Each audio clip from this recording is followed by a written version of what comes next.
Welcome, Druids and Druidettes, to episode 52 of Dion Rising. This right here is a Dungeons & Dragons 5th edition actual play campaign brought to you by the Knights of D20. What's up, y'all? How's it going? Ooh, I missed you guys. I hate having weeks off. Okay. As usual, before we begin partying with the Druid Circles, we have a few announcements brought to you by a friend of mine who needed an army of orcs to close on his new castle, but they have finally prevailed. Bobby, what are the announcements this week? This week I only have one announcement for everyone, and that it's 2 weeks ago I was yet again a liar to you when I said that me and Kara were gonna have my last tea time in this house. Because this Wednesday me and Robin are gonna get drunk for tea time because we had so much fun doing it last time. We figured might as well keep it going. So come back Wednesday at 8 p.m. Me and Robin are going to have. I'll have a beer. Are you gonna have a whiskey? Is that what you normally drink? Um, it depends on how I'm feeling that night, but yeah, probably bourbon. Probably. So bring your favorite alcohol of choice, glass of wine, bottle of wine. I won't judge you, and we will spill all the tea that you want answers to. But that's all I've really got, so we're gonna send it right back over to our dungeon mother. Thank you, Bobby. And thank you all again for joining us as we embark on an epic adventure in the world of Dion, where heroes rise, dangers abound, and legends are born. Players, dice at the ready. Just gotta eat them. Those are some good looking dice. Robin, I like yours. They're white. Cute. They're white and green. They're Bula green. Bula green. Gotta love it. Okay, let's review what happened last time we played. So in episode 51, the group made landfall on their new ship at the Druid community Eltes and made short work of acquainting themselves with the first Druid King Simond. And they also caught up with the second Druid Henley, who they had met the first time they went through the city. The Druids informed the party about the First Jubilee that they are preparing for which all the Druid circles of Wawasite have gathered here in Eltes to celebrate the fall of the curse on the Undying Wood. Rather than playing it modest and cool, the group went around the Druid community and bragged a lot about how they are the reason that curse was broken. They did not really bother keeping that a secret, but have found the Druid community to be quite welcoming and excited about their presence. So the first Druid Simond gave them the invitation to possibly speak at and introduce themselves to the Druid community at large during tomorrow's Jubilee festivities. So never one to pass up a party, the group said, heck yeah, let's go. In the meantime, though, they have a night to kill, so they spent their time that afternoon breaking apart into different groups, with Bula, however, left behind back on the ship to keep track of things and maybe possibly spend a little quality time with a certain half-dragon captain that her friends bailed her out to. The rest of them, though, split up and did some different investigating, quality time bonding, general hanging out with the community and going around the castle. They dug up a whole lot of world lore. Too much for me to try and recap, so go back and watch the end of that episode if you want to know all the cool things that, for instance, Melanie and Ados dug up while sneaking around that castle, or taking a guided tour via tiny little chipmunk tour guide. They learned a lot about the world and about the history of Dion as a whole. While Marway and his good friend, the druid Benji, spent a little quality time flying around on their little fiery fall autumn bird. And Killian spent some time doing what he does best, some community service, helping around and hunting with a few of the druids. So, that being said, we got a lot accomplished last time as far as learning about the druid community and making yourself acquainted with the area. I think you all probably get a very solid night of sleep. Those of you who did a little bit more investigation type things have a lot to mull over as you kind of come back together. But is there anything anybody needed to do as you sort of reconvene? Otherwise, we'll kind of jump through sleep to morning. Or anything anybody would share with the group? Killian would probably make sure that Ula knows that he brought back a full... I think I got a boar for her. I'm pretty sure. Yeah, like a whole separate boar. Yeah, and I believe you left it with the kitchen staff to cook it up and with her name on it. Yeah, So, exactly. for the feast tomorrow, you have a whole boar just to yourself that the kitchen is preparing for you. An entire boar just for me? Yeah, She, of course. she gets super excited and she just like goes to hug him and she squeezes way harder than she probably means to. Killian, roll an insight check. Is Bula really happy about having a whole boar to herself? It's pretty clear Bula's happy. That's not why we're rolling. Okay. All right. 11 insight. 11. Okay. I think you go down to the ship to tell her this and let her know that you guys have kind of like decided to make camp here for the night and you'll have rooms, and let her know that she can come up to the castle. And as she hugs you, learning that she has a whole boar, you get this very strange look on Half Dragon Varmox as she hugs you tight. But at 11, you can't quite read the expression on his Half Dragon face. He doesn't have more humanoid facial features that you can read as easily as others. Like I'm focused on just trying to breathe. Bula definitely left a little bit of drool on your shoulder there. Just thinking about that boar. She was definitely thinking about that boar. I think it's probably like already like in the smoker too, like slow roasting overnight. It's gonna be tasty. Okay, so yeah, Bula, do you prefer to spend the night down on the ship still, or do you want to leave the ship to the crew to watch and head up to the rooms in the sort of Druid keep of Eltes, where the rest of them have been given their own rooms for the night? She's definitely going to go find Maraway for the evening. He's been kind of out and about and out of her sight for almost an entire day, and she knows that nights are rough for him, so she definitely wants to be close. Yeah, okay. Maraway, where does she find you as her and Killian head up? It's probably like a little bit after sunset, which here it's sort of like a late summery season, or early summery season. So it's getting darker later here on the eastern continent. So it's like probably close-ish to 9 p.m., give or take, by the time that you and Benji it's too dark for you to keep flying safely. And so you two head back from your little excursion. But where does she find you as she approaches the keep? By the time Bula finds me, Maraway is in like their shared room. Just kind of like has Eden up in it, like up in the air, spinning around, giggling like a giddy schoolgirl. Very cute, very cute. Yeah, Bula, that's how you find Maraway, up in your guys' room. I take it your day was pretty good, huh?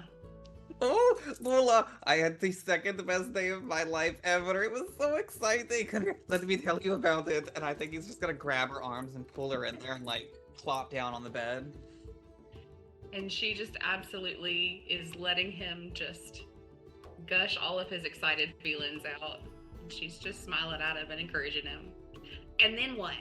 What then? Well, and then, after we got done doing our long walk, I called upon Hearth, and we flew all the way back here, on the back of her. It was so magical, and there was a moment where he put his arm around me, and I could feel his heartbeat, and my whole face felt like it was on fire, but that might have just been because we were on the Phoenix. I don't know. I mean, have you used any of the things that you wrote down from like watching Seraphina and stuff? Of course I did. I remembered not to talk about sad things. I do the eating of quickly food, so I ate really, really fast. And I don't know if you remember, but I did the flexing with the cup. I don't know if it was a very big hit. If I'm being honest, I don't really know if what we have is romance, because none of the things that I've observed are actually working. It seems that everything is just smoother when I just do what I want to do. Well, I'd say if you were taking notes from this crew, then probably none of those things worked. Let's be honest. Well, tell me about your day. What did you do? And I think he's like laying like on his stomach on the bed, hooves like kind of kicking. Yep. She just immediately just turns from green to almost completely blood red. She's, what do you mean? Nothing. I was just taking care of the ship and doing ship stuff and I make an insight check. junk. Yeah, sure. Please do. And Bula, are you trying to hide things? In which case, I'm gonna have you do a deception roll. I don't know that she's trying to hide things as much as she is not 100% what what really is going on. But yeah, I could do a That's a deception check. 25. She kind of doesn't 25. want to. We could also roll it against your insight too, Bula, if you think that Bula would not quite even understand what she's trying to hide, if anything. Okay, well, we'll do insight then. An 'cause that's insight roll better. against yourself. Well, it wasn't great. It was a 6, so. Oh yeah, Marway, you're reading this like a book. Like you can like butterflies in the tummy, see butterflies in the tummy. Only for Bula, her tummy's full, so it's like she ate something weird. Yeah, I don't know. I just like I'm not real sure. I just was trying to make sure everything on the ship was fine, and there was other people on the ship, and Other people. sometimes I just feel like certain people make me feel like I ate I don't know, a 10-day-old right carcass or something. I just don't know what to do with that. I don't really know. I've never done that before, so I wouldn't know the comparison. You've never had that happen before? Now, see, what had happened is that I thought it was fresh. Let's start with that much. And it didn't matter that there was mold on, because it looked kind of like hair, and some of the things we eat, we kind of just leave the hair on them, so, And it just, one thing led to another. It didn't end well, but it was an interesting experience. It definitely sounds like it. I know that there are certain people that make my tummy feel like I've drinking a whole bunch of the bubbly water. Oh, yeah, the bubbly water. I guess that's a good enough comparison. I don't know. I just, just ship stuff.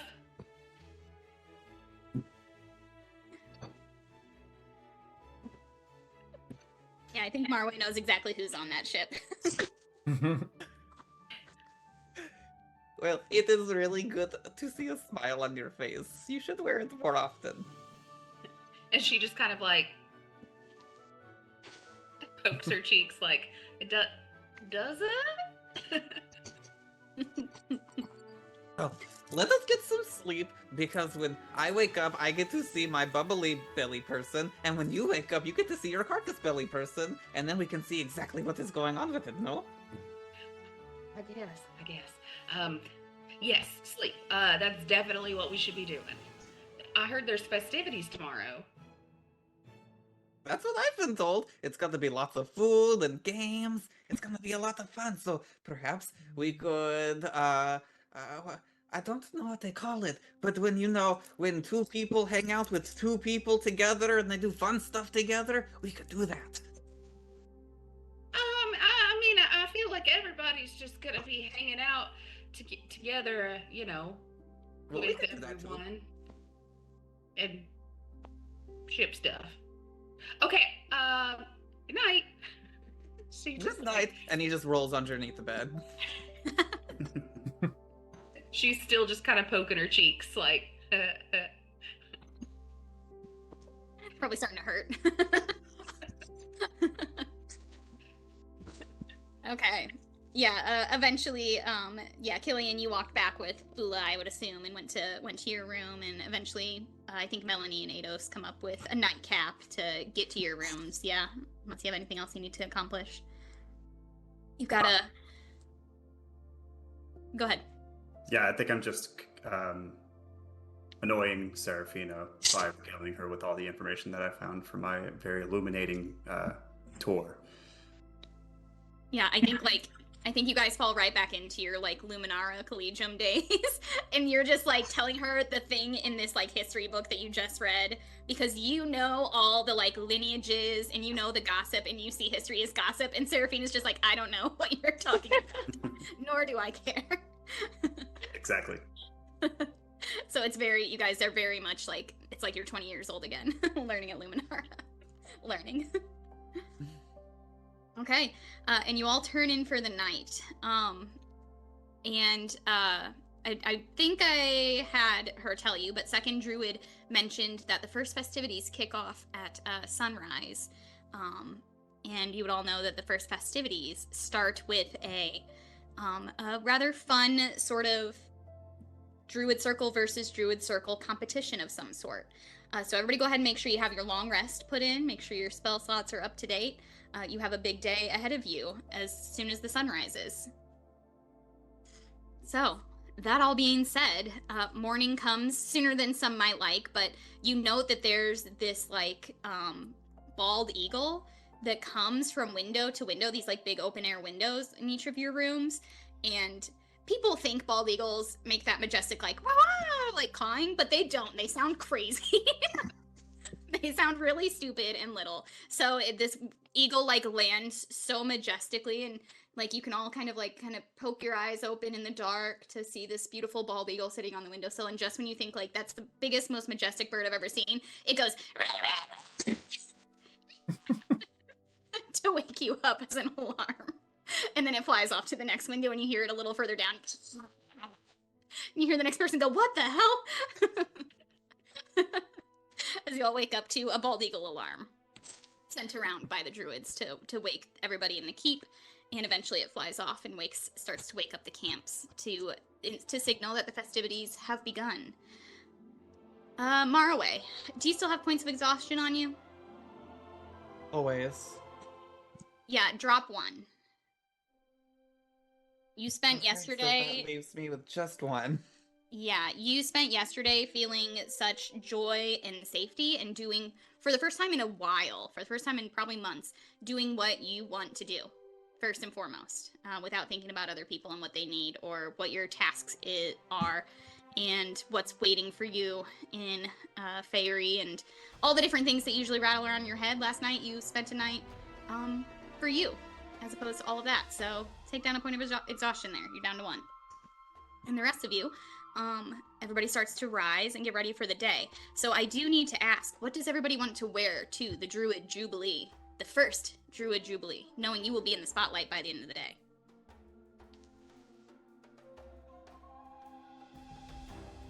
Eidos is wearing his full formal tunic, except it looks exactly like his black one, except this one is just a very dark, dark, dark forest green.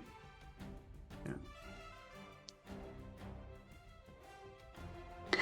That'll fit in a little better than your usual black. Seraphina is going to come out with her biggest and pinkest. I imagine it's feathery and ethereal. And I feel like yeah, go ahead. I feel like this was made by like a magic seamstress. Like it's a level of pink that should not exist in like a world where natural dyes are the thing that is used. This is a magically created pink dress. It is fuchsia, hot pink. With, pink feathers that don't exist in nature. Almost like pinker than a flamingo. Ula has on her normal leather, and it is not polished or unscratched or undirty or anything. It's just normal. It looks exactly the same. However, her axe is so shiny that you can see your face in it. And her glaive and her daggers are so shiny that they sparkle. Have you, Bula, where are you storing, carrying, whatever, what have you, the axe that you use to break the rose quartz? The name is escaping me. The Mace of Estar. The Mace of Estar. As of right now, that one I think is in her bag. Injured. Yeah, because it's injured, it's resting in her bag of holding. Okay. Cool. Just curious. Killian, what you wearing? Killian is probably for the first time in a while not going to be wearing armor. He'll basically have like, I want to say like, what's the main guy from Princess Bride? the prince Wesley. guy. Wesley, yes. Oh, Wesley. Like that kind of outfit, like kind of like a, not black, but like white. It almost looks like pirate-esque a little bit. But a puffy shirt? Yes, a puffy shirt, indeed. Open to the chest.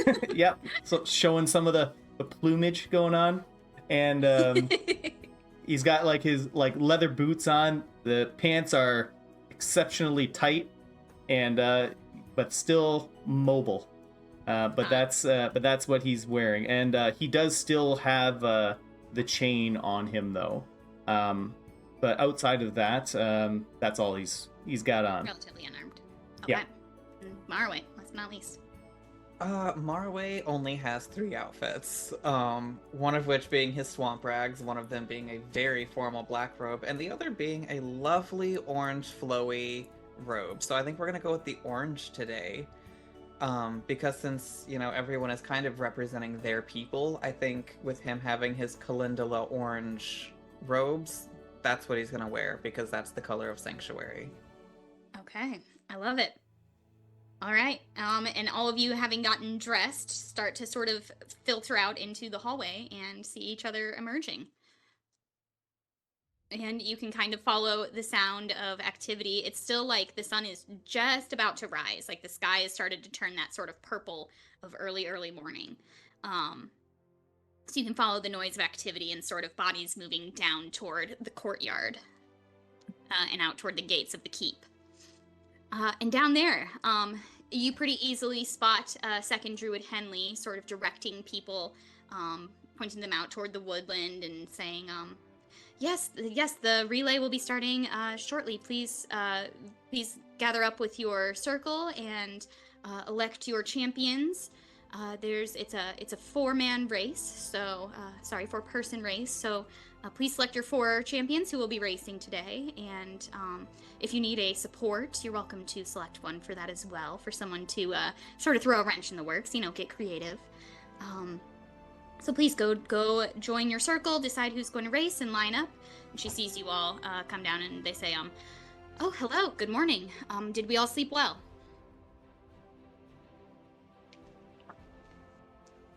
Yeah, quite well. More comfortable than I imagined in there.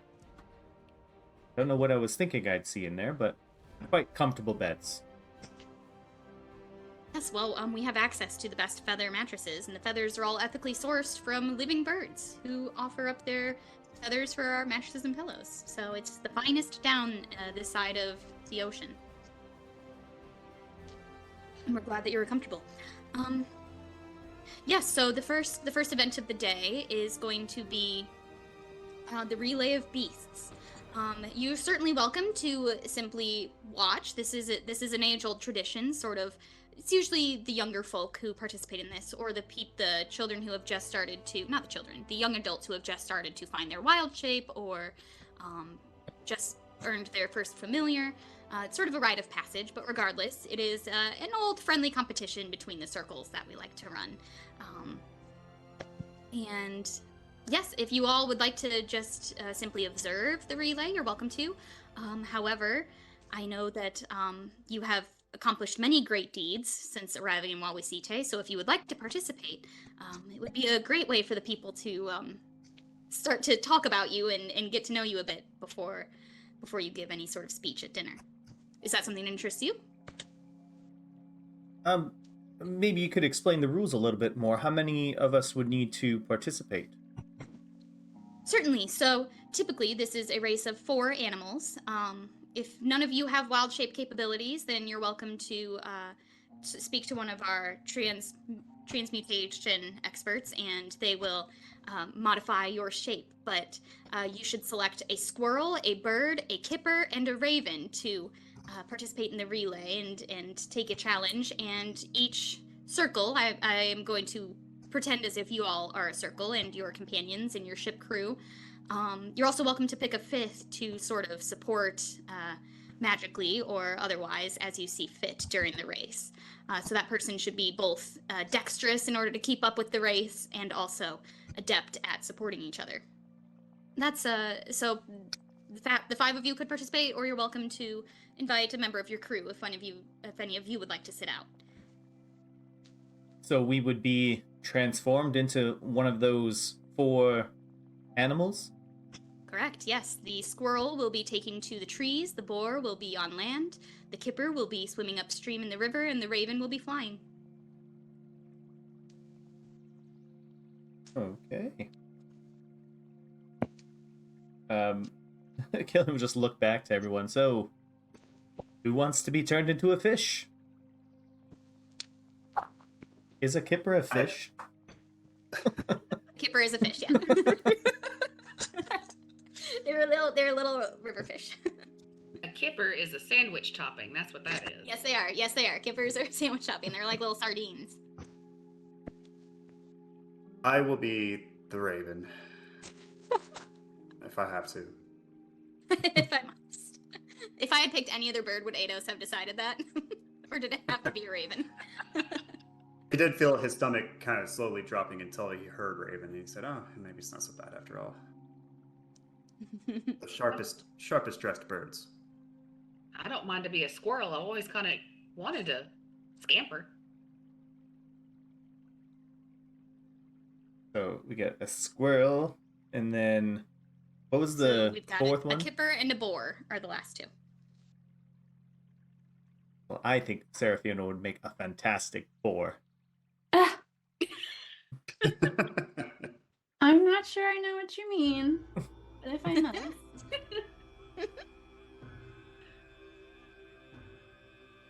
Hey, between Marway and Killian, who would like to do some sort of supportive spells? There's not a lot of rules to this relay. Supportive can mean supporting your racers, or it can mean sabotaging the other teams. Well, I feel as though, Marwa, you might be a little bit more well-suited for something like that. And I see the role of Kipper is still available. So, I suppose I will take that challenge on myself. All right, Marway, you good with being support? Sounds good to me. Okay. All right. Well, I will include you all in the race announcement. So, you can see here at the gate, the other racers are lining up. So, when you're ready, please make your way over there. For the sort of support for the humanoid role in this race, she turns to Marway. Please do not do anything that would be deadly to any of the other druids here at Eltes, but a little damage never hurt anybody. This is a good training and exercise for the different circles to show what they've been able to accomplish in their own circles. So feel free to help your group or harm the others as is appropriate. But otherwise, there really are not a lot of rules to this except win. And at that, she sort of climbs up on this like stack of crates so that she can kind of project her voice out over the crowd as the others start to line up. You see over like just inside the gates of the keep of the outer wall, you see the circle of Hollow Fang. They all sort of have different like regalia or little sigils or little wooden carvings of a crescent moon piercing through a leaf. So you can kind of make out which ones are from that group. You see some members of the Petal Guard. They have different symbols of a flower with petals sort of forming a spiral inward.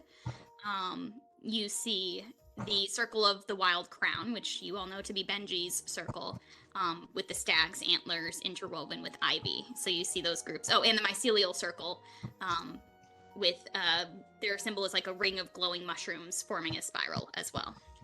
What You did you see say this- the first circle was? I'm so sorry. The Circle of the Hollow Fang. Hollow Fang. Yes. So you've got the Circle of the Hollow Fang, the Mycelial Circle, the Petal Guard, and the Circle of the Wild Crown.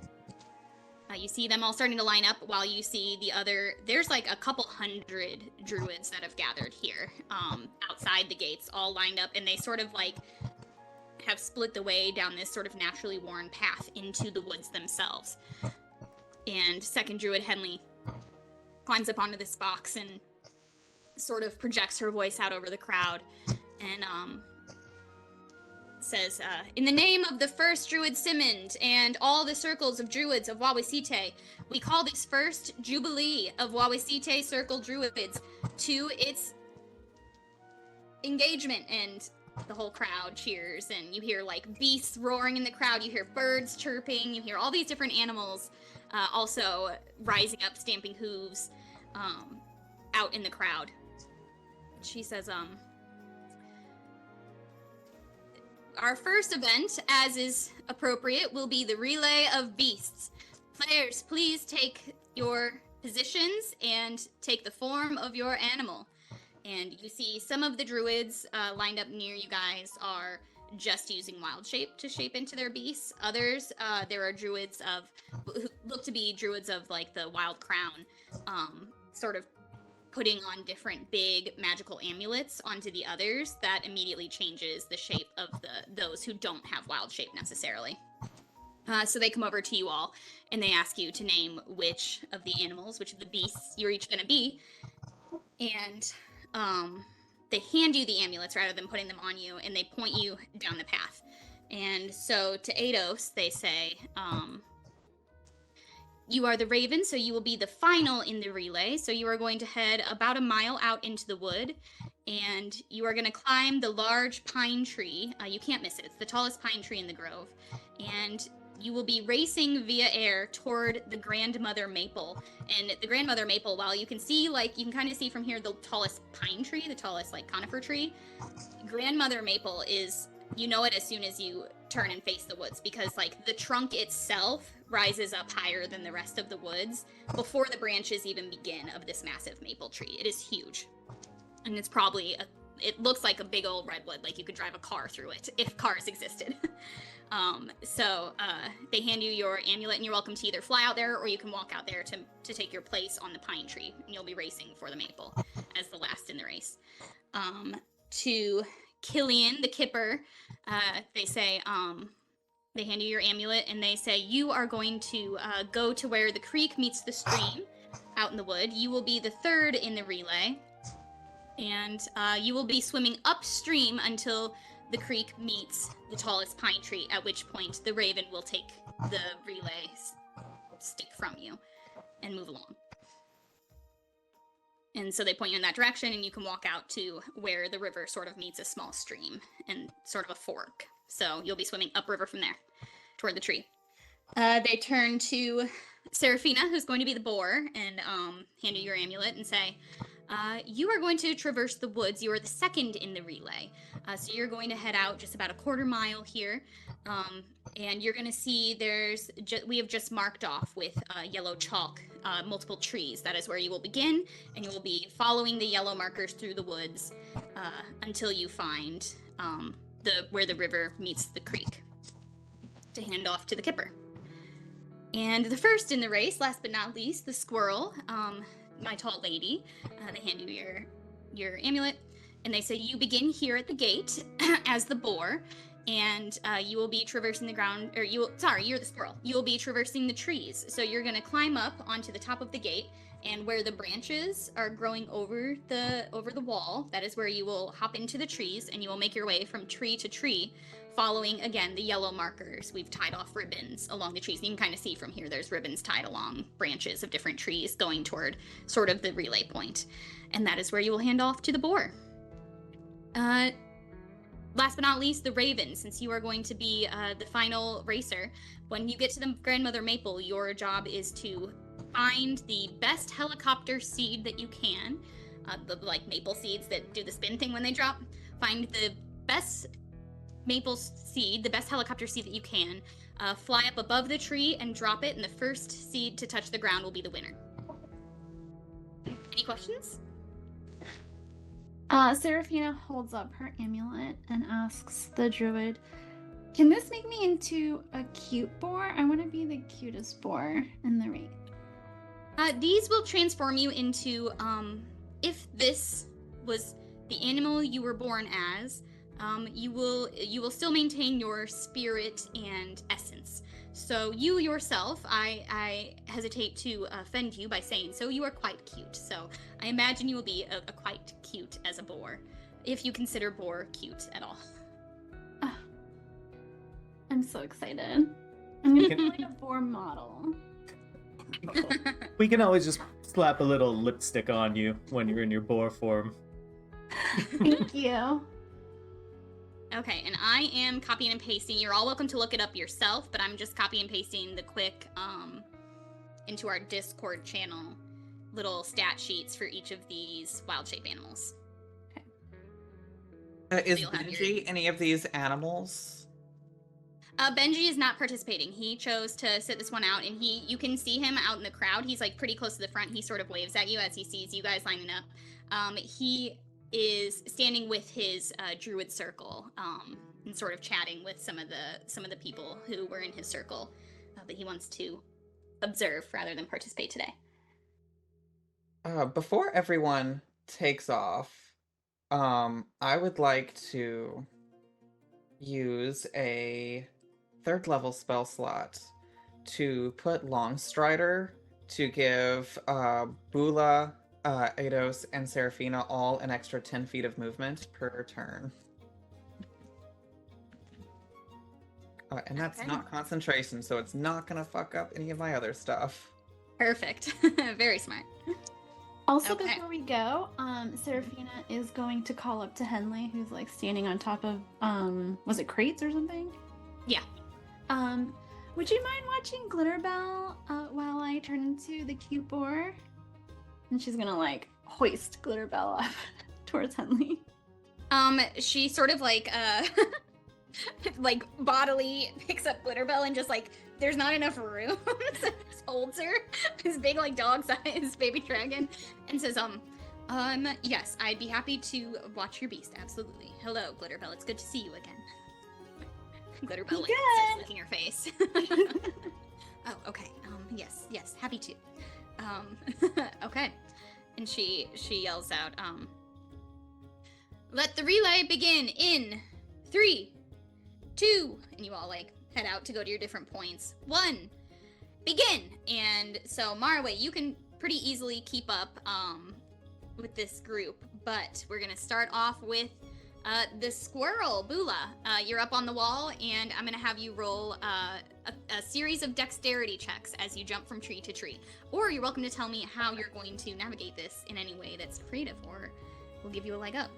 Okay, well this specifically says that squirrels have advantage on all dexterity saves. Sure do. This is real new for Bula. She's never been, being a heftier girl, she's never been one that's been all flitting about in the trees. So, I think she doesn't know what else to do than what they told her, and so she's going to try to go from branch to branch. So, Okay. Go ahead and roll a d20 and add that squirrel's dex. okay. Oh, she's starting out real good. She's loving this scampering thing. Nice. So, nat 20 for a 21. Very nice. And the rest of the group, the only ones who rolled as equal with a nat 20, were the pedal guard, actually. So you are neck and neck with the pedal guard squirrel. Go ahead and roll a second dex check. We're gonna roll a total of 4. She Can I flicks do her something? tail in his face. Yes. Yeah. What are you gonna do, Marway? I want to do something a little unhinged, and I don't know if it's gonna work. But on the pedal guard that's keeping up, I would love to cast Dispel Magic to try to turn them back into a person and disqualify them. Dang. Okay. Does that require an attack roll or It requires, or does it have a saving So, throw? this is why I say I don't know if I'm gonna be able to do it, because Wild Shape isn't really a spell, but it wants a DC 10, spellcasting ability check for me to dispel it for anything over a 3rd level spell. I'll allow it in this case. So, Okay. what's that? It's a DC what check? I would have to roll a DC 10 Okay, go for per it. level, above level 3. So if it's lower than a level 3, depending on how you want to rule it, it would just happen. We will call this like a level 2 wild shape. Okay, so then it would just auto-magically turn back into person. I see. Let's call it a level 3 and have you roll. Excellent. We love to hear it. It's a 17. Okay. Oh, hold on. I have exhaustion, so it's a 15. Okay, that will hit. So the pedal guard, Bula, you are a squirrel. You're neck and neck. You see this other squirrel sort of jumping on the opposite side of the same trees as you, keeping pace with you, not missing a branch. The rest have either stumbled a step, missed a branch, banged into a leaf, whatever. And then you see this squirrel mid-jump from the pedal card turn into a druid again, a naked druid, and just like scramble and fall down to the ground, taking a few points of falling damage as they hit branch, hit the ground. You hear like, oh, oh, as they like lose their breath on the ground. So they Can I are make a perception out of check the to running. see if Benji noticed me do it? Yeah, roll a perception check.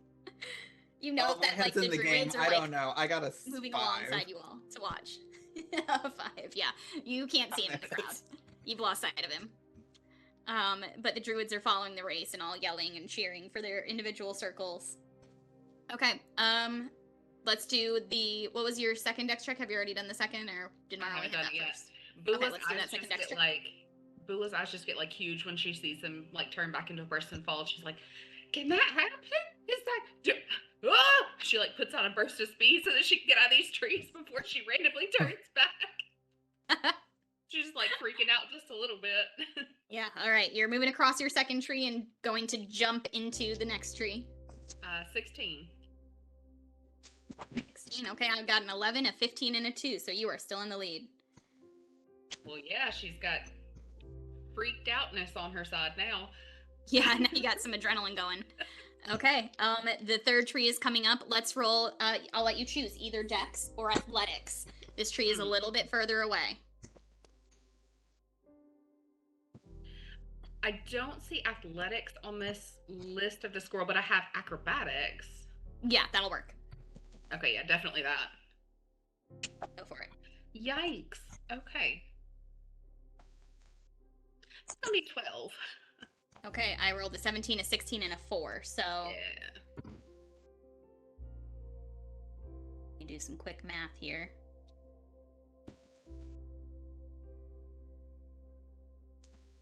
Okay, so the druid from the wild fang, or the fang group, the fang circle, is starting to catch up, but not quite with you yet. You've rolled high enough. Okay, and then the last tree you've got to jump to. Let's do one more Dex or athletic or acrobatics check. Okay. And Can she's I cast also Fog just Cloud like, after Bula clears it to make the landing more difficult for the others? Yes, and I will roll with disadvantage for them. I was at a 19, a 10, and an 11. I really hope we don't get into a legit fight after this, guys, because I'm burning it all. We will gosh, win this is the relay game. race. With disadvantage, they each did worse. We ended up with a 3, a 10, and an 8. Well, I have a very dirty 23. Very dirty 23. All right. Filthy. And she's All right. hurling insults over her shoulder. What she said was, "Your mama can't cook pancakes." You know, But your in a daddy squirrel voice, so it came out like. Yeah. No, what everybody else heard was squeak, squeaker, squeakin', squeak, squeakin'. Squeaker, squeak, squeaking. And the one the closest to you is like, squeak, squeaker, squeak, squeaking, which means like, how dare you use that language? All right. And you pass off this little twig that was handed off to you that you've been carrying in your mouth. You see ahead of you, you're still in first place, and ahead of you is the boar, Seraphina, waiting to grab that twig from you and take off down on the ground. So you can pass it off, and Seraphina, you're going to take over. Ula's just like gonna throw it at you. Oh my gosh. Oh yeah, Seraphina is like distracted because she thinks she's the cutest boar, and she'll pick up the stick and start running. Okay. Yeah, I think Seraphina as a boar is pink. Like, I think you're like an albino boar, so that you have like pink eyes, pink fur. Yeah, she's like Or, kind like, of prancing. white spots.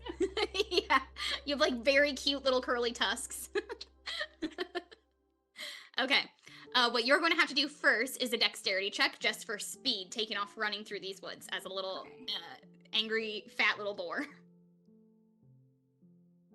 And I rolled to see if the pedal guard managed to re-wild shape, and they have not. Seraphina has a 19. All right. I rolled a 1, an 11, and a 7, so you are in the lead. Her prancing is working. Yeah, it is. You're so graceful. You're so used to wearing high heels that like the mud on the woodland floor is like the same as walking on gravel in high heels. Like, you know to keep on your toes. Little boar feet are very similar to high heels. Okay. Your next one, as you see ahead of you, you're running very fast. You see ahead of you a large tree trunk has smashed down across your entire way through. Like this huge tree has fallen and it lays across all of your paths. So instead of a dex check, we're gonna roll a strength saving throw to smash through it with your tusks. Okay, but how many feet has it been since I started running? Probably about 50 or so feet. Ooh, okay. So Seraphina, as the boar, she's going to charge. So if the boar moves at least 20 feet straight, they get an extra 3 1d6 slashing damage. Okay, very nice. So you're gonna add 3 d6s to this strength roll. Strength roll, okay. So the strength roll is 10. And let me roll my d6s. So it's 5, 4, and 6. So what did I roll the first time? Oh, hold on, let me see. Oh gosh. So Well, you know the number to beat 14 is total, 27. sorry. 14 total, okay. You do manage to smash through with that 14, but you can see the sort of support person from the circle of the Wild Crown uses some kind of big force spell to blast through the tree that is in the way of their boar. So they take the lead just by a hair before you are able to get through. But you can see that you are neck and neck behind them almost. Just you're on their tail. As you can see ahead of you, you've got another 30 feet or so before you can see where the pond meets, or where the stream meets the river. And you know that your kipper is waiting for you. She gives them a really dirty look as she's prancing. You see that little boar tail just wagging in front of you in pride. I would like to cast Druidcraft, specifically to give a gentle breeze so that Seraphina's hair flows majestically through the wind and she feels better about herself. Little I tufts. don't know if that's gonna do, but I feel like that's a Seraphina thing. The crowd While is wedding. going crazy. They are so upset that you fell behind because you are so cute. And your little tufts of boar hair are just blowing in the wind behind you, looking like you're going very fast. Yeah, she Because thinks it looks it's like it's a so windy. pageant and not a race. For sure. And you strike a pose as you finally hit the stream where you can see Dane the Kipper is fighting his way just to kind of stay still, trying to face upriver to swim on. And you're welcome to pass the little stick down to his little kipper mouth. Okay, yeah, she's gonna slowly, gently drop it into the water for him. Okay, so you're taking off just a hair behind the Wild Crown Kipper and in front of the other two who are still in the race. So, Dane, for your first check, roll me just a straight dexterity check. Can I Do you hex have anything fancy you want to do? Wild Crown's Kipper for Sure. dexterity? So all Yeah, is checks that will be gonna give them disadvantage. All right. All right. So instinctively, Killian's been underwater with just a few days ago, as himself breathing underwater. And when he was underwater, then he just swims normally. So just the old breaststroke going at it. But he's a fish, and Killian is not used to being a fish. So in his mind, he's doing the arms at his side and just flopping back and forth, kicking his feet. But he did roll 21, so it's working. Okay, it's working for sure. All right, you are able to, because of that hex, the Wild Crown Druid only rolled a 5 on that, plus their dex, so you take the lead again. However, you note that they are also passed by both the Fang and the Mycelia Druids as well, so those two are starting to catch up to you now, while the Wild Crown falls behind. Yeah, so Killian's just in his head, just paying into it, just keep swimming. Just keep swimming. Yeah, for sure.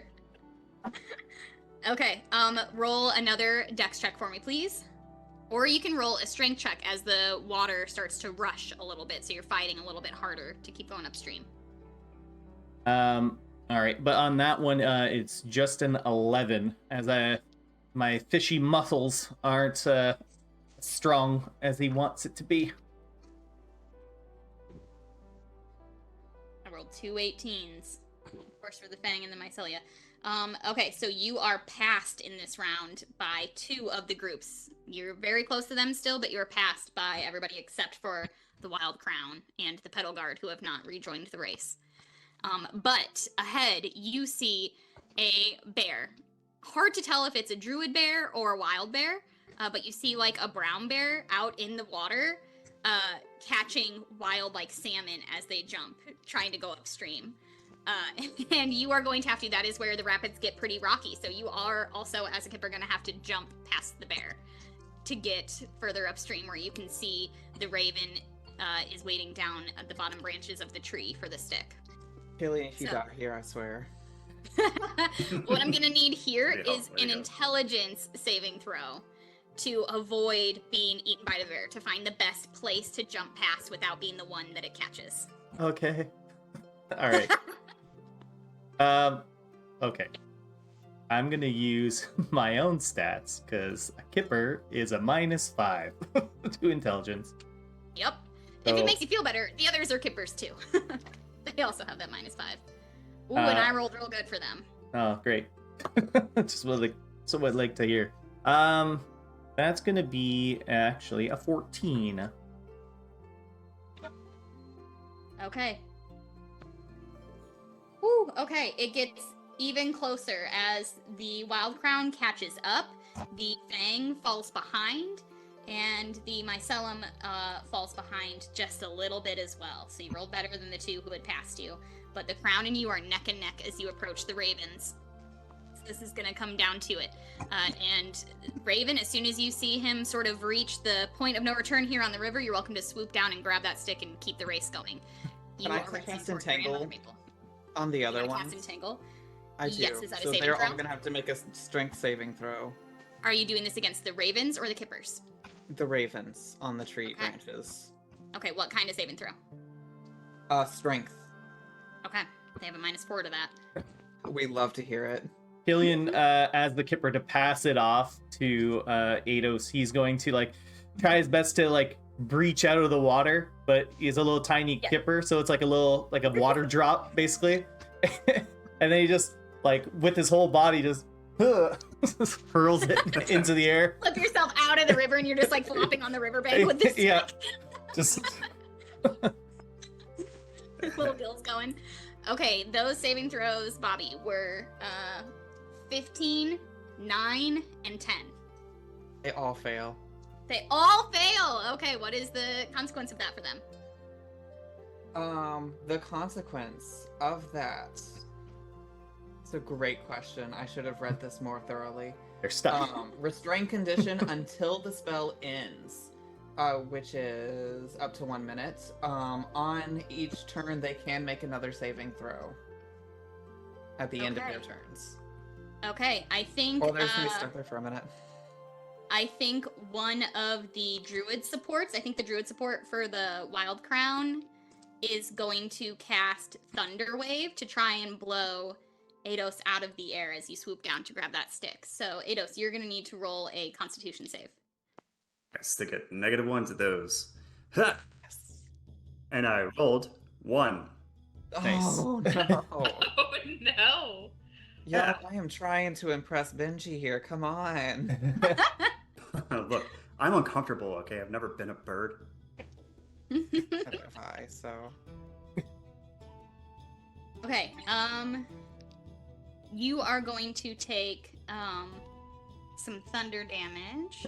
How close was I to this? Because I'm currently on land. You are also getting hit with this, but it just like pushes you back into the river. Ah. And I'll tell you what your damage is. You can roll that saving throw too, Dane, so you know if you take half damage. I mean, regardless of what you roll, I'm I'm down. I have 1 hit point. No. Yeah. As a But raven? you can put your thing back on. You would transform back into Eidos, but you're gonna lose essentially like a whole turn of rolling, which the other group are losing too, technically. Gotcha. So you both turn back into people, and you have to like dig around. So go ahead and roll a investigation check to try and find where the amulet landed as it got blown off of you. How deep was the river that I was in? It was like very shallow at this point. Like it's just like it's rushing. There's lots of water, but over like a very wide, rocky, like whitewater rafting kind of river. It's only Killing's just like in the water. He's just like in the water, just like Dead oh. fish belly up.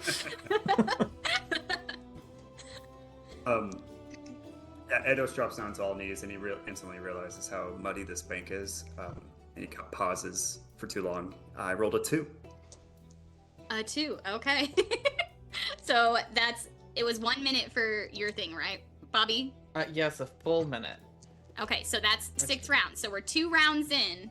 So in 4 more rounds, they're gonna all be able to get out of or at least try and roll out of the entangle. So go ahead and roll again to try and find your amulet. Can I? So Killian sees Eidos like struggling, and Killian just wants to like hop up and see if he can. Would I be able to help him find it? You can give them the help action, yeah. Yeah. The other druids are also going to try and help their people out of the branches as soon as they have the chance. So Yes. they're going to also You roll go ahead strength and- rolls right now. You go ahead and roll with advantage. Nice. Killian, do something. I swear to God, that one's a 3. Thanks to Killian, I'm gonna get up to 4. 11. Nice. Thank you. Okay, It's you really, do really find dirty. it, and you're able to put it back on and change back into a raven. But now you need to also pick up the stick. So let me roll twice. Ooh, these guys are not rolling well. What is the saving throw, Bobby, for Entangle? 17. 17. They're not rolling well for that one. They're rolling with advantage now because their group are trying to help them get out. I'm going to roll a strength check with the regular druids to see if they can just pull them out. Only one is able to pull out, and it's the Fang. So as you take off, the Fang druid gets free and is flying behind you, but by a good amount, and the other 2 are still tangled up. So as And the don't raven, go forget, ahead and... Eidos also has long strider, so he has 10 Yes, extra you feet do. of movement. Yes, so you are going much faster. So they would have to come up with a miracle. Not a lot of their support have been super helpful for them. But go ahead and roll your first dexterity check for speed. Okay. That I'm good at. So 10. You're only rolling against 1 right now. Okay. And that's a 5 for them. Nice. Let me see what I have, actually. Okay, your next roll. You are flying as fast as you can between the trees, swerving in and out between branches. You can hear wing beats behind you, but they're fading a little bit. You're flying fast with that long strider. And then your very last check as you come up to the grandmother maple is to roll a wisdom check to find the best possible. You're looking for like the heaviest helicopter seed that will fall to the ground the fastest. Oh, real primo seed. Okay. Yeah. Natural 1. All right, you're still looking. Luckily, they rolled a 2 on their dex check, still trying to catch up with you, so they're still not with you yet. They're flapping as hard as they can to get to you, and the other ones... One rolled a 20, so you can hear one more raven get out of the entangle and come flying toward you, but they're still way back by the river. So go ahead and roll another wisdom check to try and find another seed. Okay. If you don't like the one you found. Otherwise, you're welcome to risk it and fly up top with the one you have. Okay. That's Okay, what I don't an actual roll, 18. Okay, you find one that feels hefty. It has both wings looking real good. There's no like holes in it from bugs or pests. And you just need to roll me one more dex check as you fly to get above the tree and drop it. And that the rest of the druids have all gathered up around the grandmother tree to watch the end of this race. I'm gonna cast Fog Cloud on the top of the tree to make it harder for the other ones to find seeds. So everyone is now free of the entangled, because that is concentration. Yep, okay, got it. And can I throw a mimicry in there? Eidos, feeling the need to cheat because he keeps screwing things up, wants to mimic the sound of the bald eagle from this morning to try to make them think that they have somebody swooping There's down a on them. predator. Yeah. Yeah. I'll roll their wisdom check. I see it's a DC 10 wisdom check. Okay. And they rolled a 2. With Nice. only a +1 to that wisdom for a 3. Yeah, so they take off flying back down. As soon as they find their seed a bit behind you, they fly back down toward the ground in fear and are just like, you can see their little feathers like rolling as they like look around trying to figure out where that stupid eagle is. Wondering if it's a wild eagle or one of the druids. And you fly up as fast as you can and roll one last dex check to come out over the cloud that Bobby has cast, that Marway has cast. 6. 6. Luckily, let me roll the dex for the ones who are now entangled. Nothing good enough to catch up with you. You get up there and you drop that seed, and with the 18 of finding that nice heavy seed, you're the only one who's dropped it, and you watch it as it spirals down, and lands on the ground, and yours is the only seed to land on the ground, making you all the winners. And the druids go nuts. Little bird feathers. And the druids are all screaming and applauding, but many of them are asking, like, who are they? What circle are they? Like, you can hear sort of like between the cheers of an exciting race, you hear lots of questions of who are these strange druids? Do you know them? Do you know them? And the sound of like rumors kind of starting to spread about who you all are, or at the very least questions about who you are. And at this point, let's take a very quick 10-minute break. So let's come back at about 8:40 to see what happens next at this fun first Jubilee of the Druids. So come back at 8:40 Central, 9:40 Eastern time. I'm looking at my clock. Come back. We're gonna keep partying. See you in a second.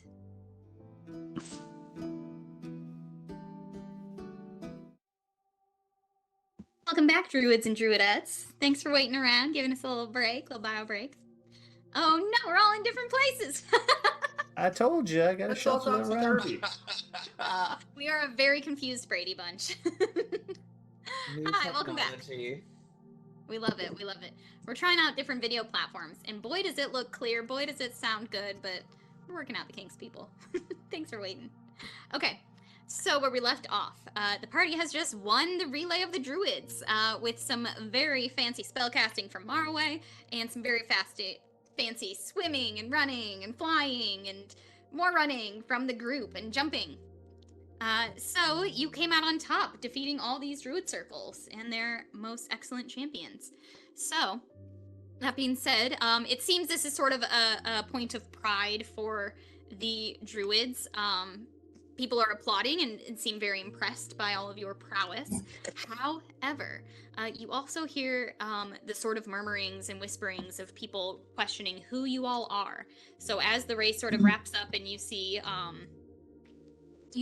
hawk come flying and land in the grandmother maple tree and change back into Henley sitting on a branch.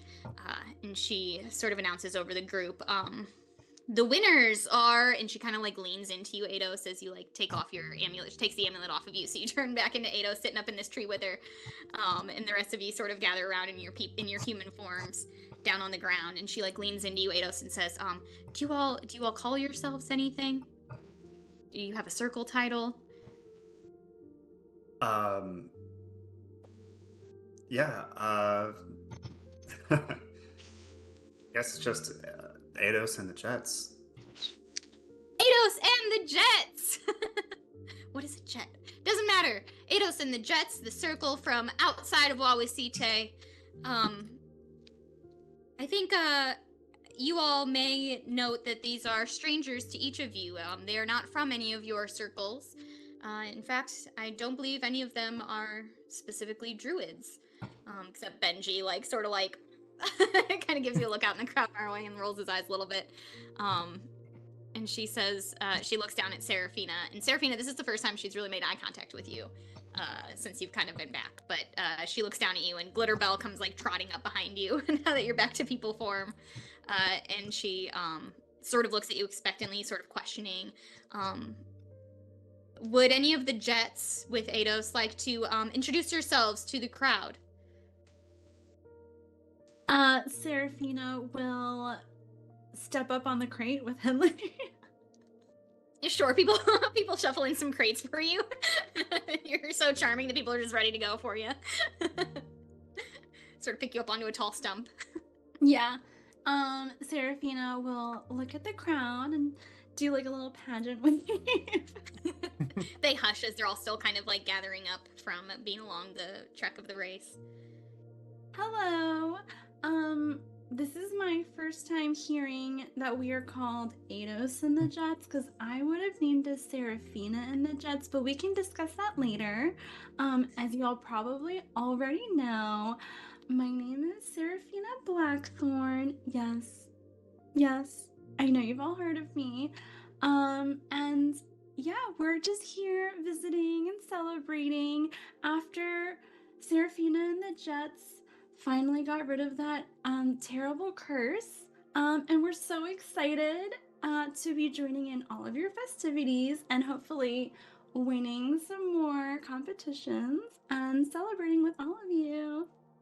Toodles! And she'll just like hop off.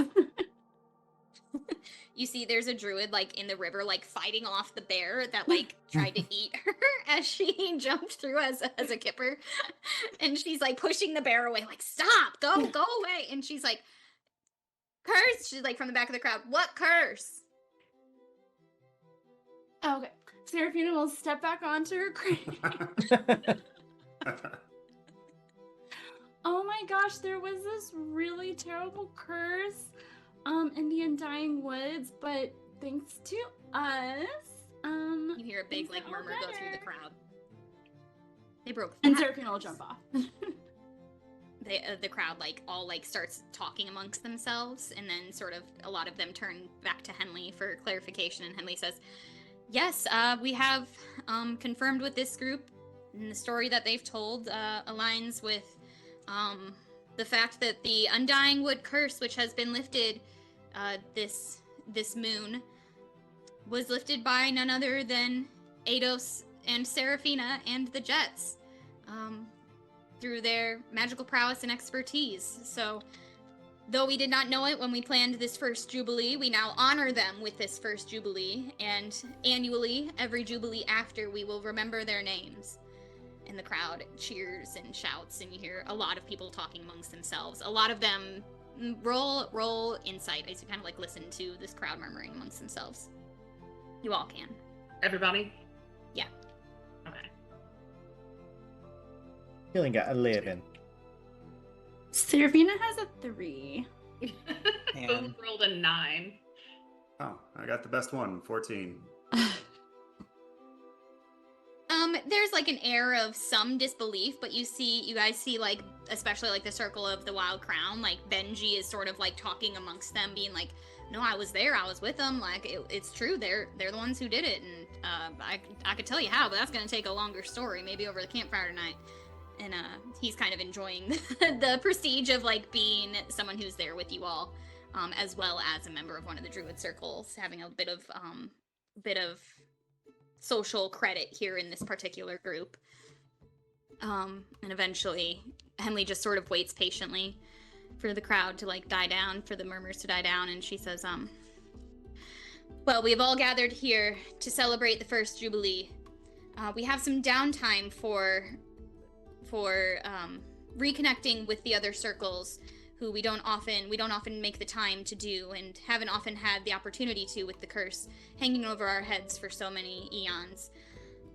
So take this time this morning to catch up with your fellow circles, to make new connections, to introduce your cubs and your young'uns, and we will reconvene at high sun at noon for the seedling trials hosted by the Petal Guard. So please come back here to the Grandmother Tree at that time if you plan to participate in the seedling trials.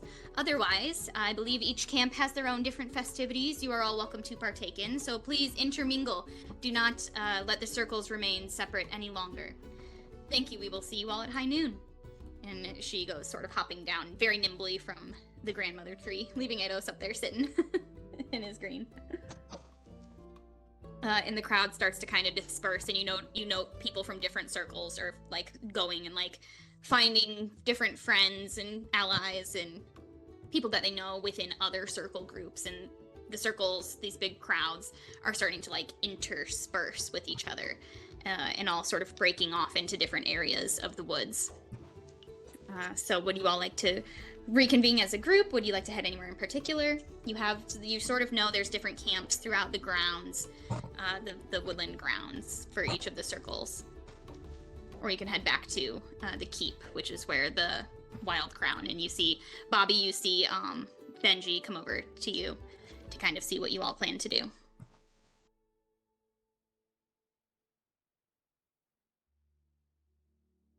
I think Marley's just gonna look up at Benji. Do you know what a jet is? Yeah, Well, I've yeah. heard of like the color jet black, which I guess makes sense for. I know Mr. Ados wears a lot of jet black, like the color. I don't know why they call it jet black. I don't know what that word means. Ados will lower himself very clumsily from the tree branch. He says, jet, like a jet of water. I don't know. I panicked. I should have called you Ados in the Fab Four or something. Why is it your name at the front of everything? She asked me. What am I supposed to say? Well, you know what? It's strange that we've been traveling together for so long and we don't have a name for ourselves. What would you call us? Me? Sure. Well, all of these druids, they have circles, and it's like their family. If it were me, I would call you my circle. You would be the Circle of Sanctuary. Ados in the Circle of Sanctuary. I like that. I'm joking. Yes, Circle of Sanctuary is what we should be. Well, we'll make an amendment tonight and let them know who we really are. A family. Circle of Sanctuary. I do quite like it. She says it has a certain ring to it. It fits. And y'all are Sanctuary of the Undying Wood, and now of Oluwawisite, so you've certainly proven it here. I don't know what y'all get up to at the other places you've been, but I'm excited to see what comes next. Who else you're gonna bring up Pretty to your much the same, sanctuary? but more alcohol. Speaking Yeah. of which, I think More it's time for me to go alcohol. find a drink. He says, Absolutely. He says, I'm gonna catch up with you all later. Marway, remember, you mentioned to me that, the first druid wanted to introduce you to some other fae, so make sure you check in with him at some point today, and let me know if you want company when you meet them or not. But I'm gonna go catch up with my circle for a little bit longer. I have a feeling I'm not gonna get to see that. I have a feeling we're gonna be taking off pretty soon, so I'm gonna catch up with them while I have the chance. But I'll see you guys at high noon if you're gonna come back here to the grandmother tree. And he sort of takes off, following a big group of his circle back toward the keep, where they've kind of made camp. Otherwise, yeah, you can see people are taking off. There's like a group out by the lake. There's a group staying sort of to the north of the keep. But there's festivities to be had, and you can see a lot of people are already sort of like building little like campfires or setting up like tables outside of their sort of camp circles. People have pulled in like wagons all the way from across country, and are like opening up the backs of these covered wagons to like sell a bunch of wares and like druid crafty kind of things. So there's all kinds of stuff too, and lots of people have started cooking and serving up food and alcohol as well, or other kinds of drinks, but mostly alcohol.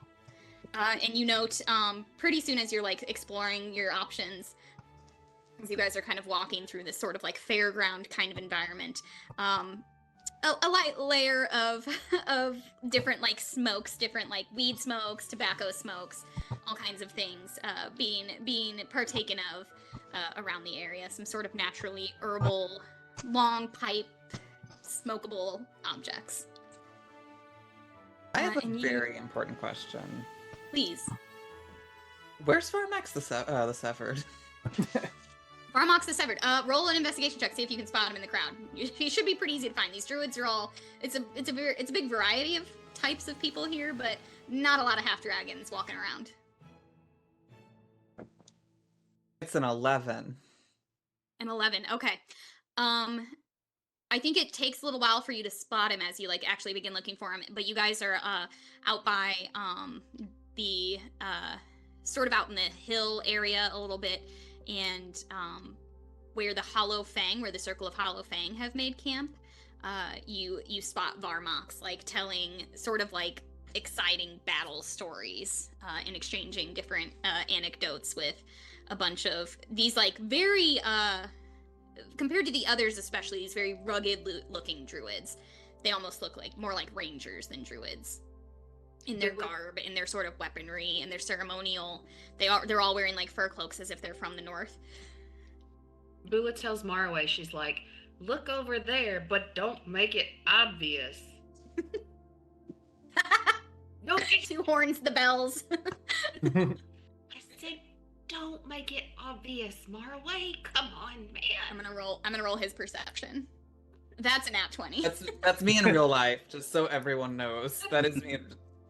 He holds up a big old tankard of something that sloshes and cheers you all as you all walk by, and he makes eye contact with Bula and gives you like a little toothy half dragon smile. She as he listens to a story. She tries to raise her tankard of whatever she has in her hand, and subsequently trips over her own feet. And stumbles a little bit and spills a little on herself, and it's like, oh. Marway, roll. Excitedly at my prison buddy. Ado, Seraphina, have you like stuck with this group? Are you like walking behind them? And Killian? I think so. I am, anyway. I want you three to roll insight as you watch this exchange happen as you're like walking behind Marway and Bula. 13. Oh, embarrassing. I'm not gonna have Marway roll it because he wouldn't recognize this particular instinct either way. Seraphina rolled a 3. Nice. I got 10. 10, and what was yours, Dane? 13. 13. Okay. Killian would recognize like as Bula spills like beer down the front of her shirt. Did you say you're wearing your leathers, Bula? She really never changes clothes. It's always the same. Killian, you catch Varmox like lick his lips and like look down her body and then look away back toward the group that he was talking to. She definitely didn't see that. She did not catch that. Marway, even if Marway saw that, he wouldn't know what to make of it. But it was a horny look.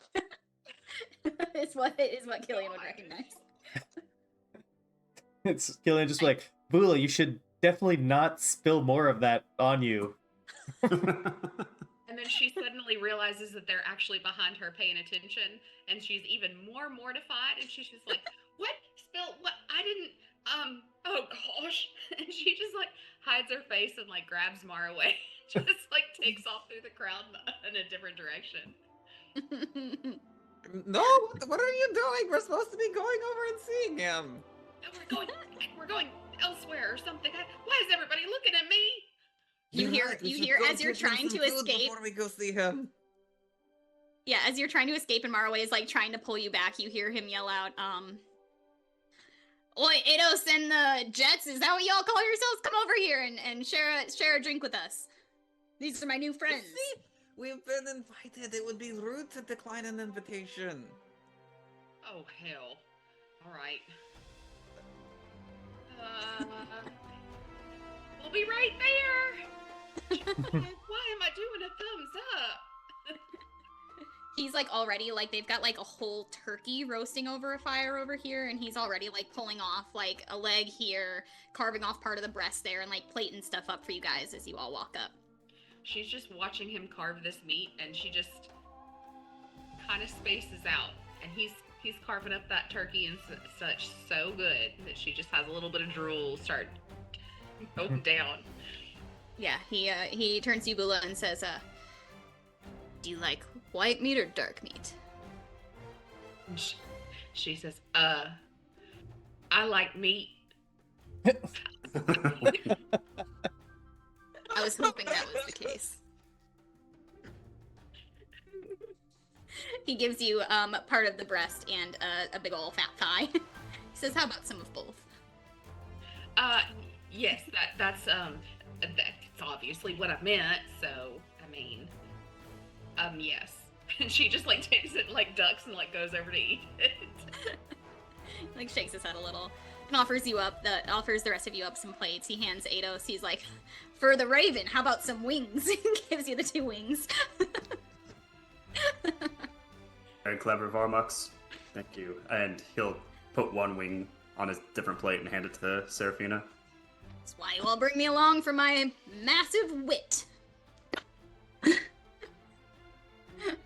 Bula He laughs says, from over on the side, like way louder than she should have. right now. What was that, Bobby? Oh, just like, I hate playing an innocent character right now. So many jokes to be made. He turns and he says, let me introduce you all to our new friends. These are Robin, Thorol, Eshra, and what was it? Mila. Yes, and points out these 4 druids that he's sitting by this fire with, who all are also sort of eating food and drinking heavily. 4 very furry and wearing furred druids. They are all in their humanoid form at this point. You see one of them is,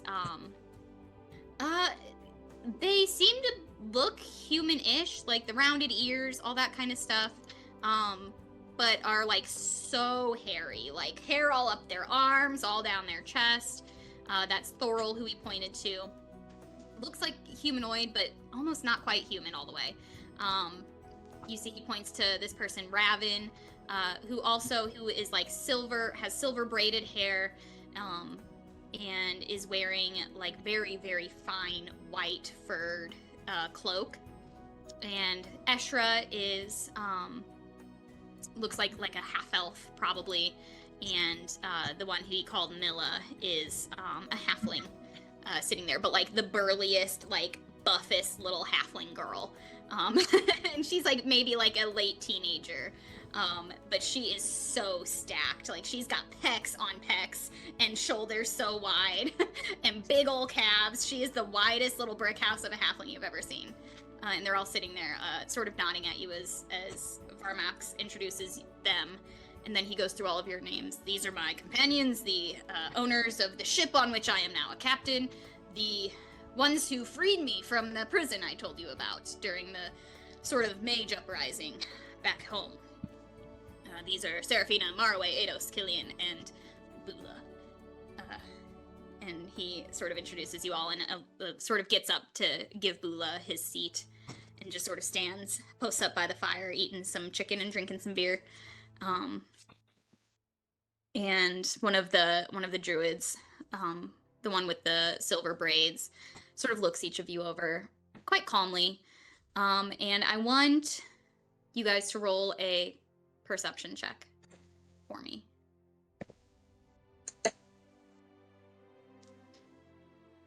Nine. At 20. Ooh. There it is. I also got a 9.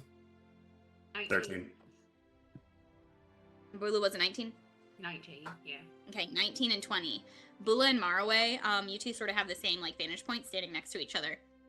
You know, like the glint of a little like a metallic silvery chain appears to be like peeking out from under one of the bedrolls in their camp.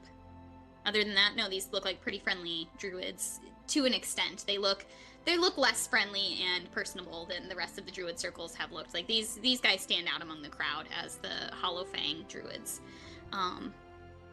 And the one he introduced is Robin, the silver-haired one, who just looked you all over. She says, hello, it is good to meet you all. What brings you to Wawisite besides the quite important task of breaking curses and making yourselves known in my druid circle?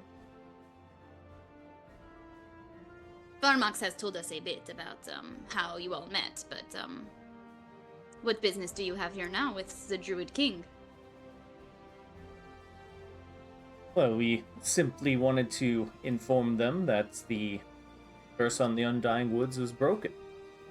You know, what other reason would we need to come out to these cursed lands, aside from ending a curse?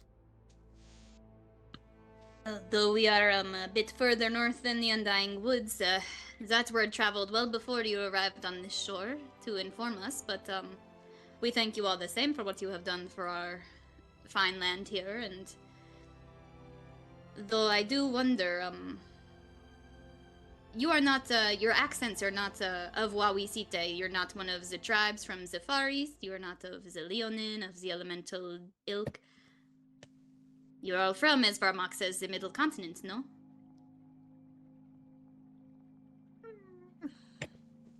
Well, some of us. Some a So little bit why would further. it- So why would a curse over a land so far from your homes be of any interest to a group such as yourselves? Are you just thrill seekers? Which I could understand.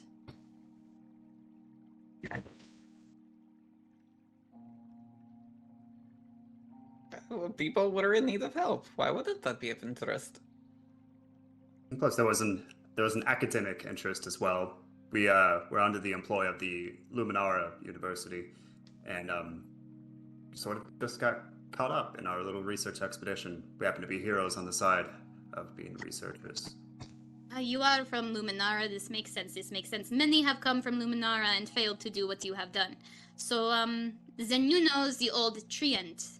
The, oh, what is his name? Hello. Calm Maple Mellowok. Yes, you know him well. He is, Okay. he was raised up from a sapling, up north where we are from. It is good to know that he has finally found such excellent warriors to come and save us from our troubles. Tell him when you see him again that he should return home for a visit now that it is a bit safer. Most certainly will. He's held in high regard where we come from. He's done well for himself. This is good to know. It is good to see some leave our shores for better opportunities and to be appreciated in other parts of the world where they may make a difference. And it's the fact that he has been so diligently and loyally sending back people to try and help our land shows that his heart still belongs, his roots still belong here. Well, you have our thanks. I am, as he said, Raven Moonbiter. I am, the king, I suppose. I don't know the word for it, if you were just the king of one circle and not of all the circles, as Simond is, but I am the king, what is the word, Lady Queen, Lady King of, the circle of the Hollow Fang. So you are welcome within my circle. If anybody tries to give you trouble, just, please come let us know. This is my inner court. Yes, we are happy to share a hearth with you, and please, if you ever find yourselves back here, travel up north and see the mountains where we make home. Thank you for your hospitality. The little halfling girl says, Varmox, though our new friend doesn't know his manners, I am technically Cub Guardian, Mila. And she sort of gives you all like a very stout bow.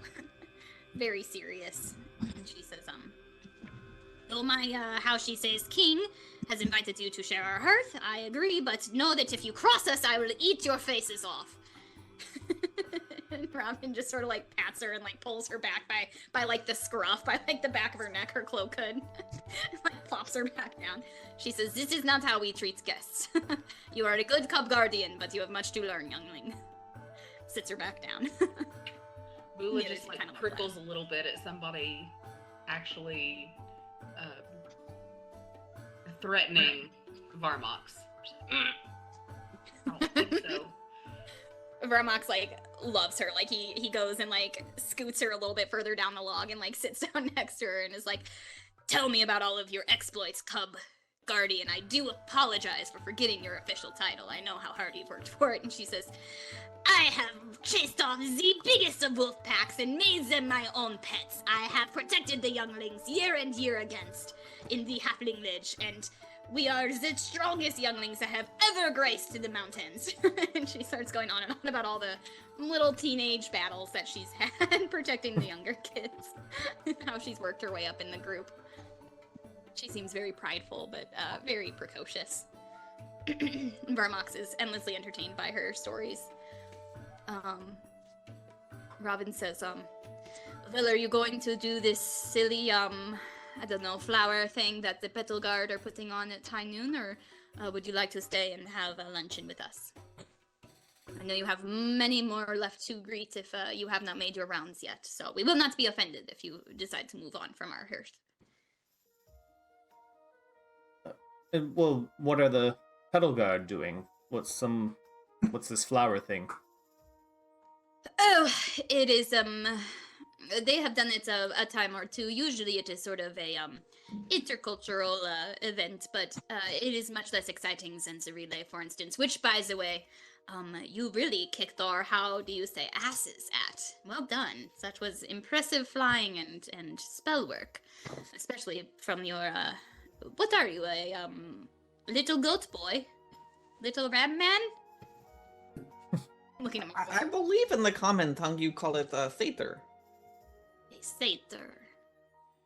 Ah, I have heard this word. This is like a fairy, yes? Kind of, yes.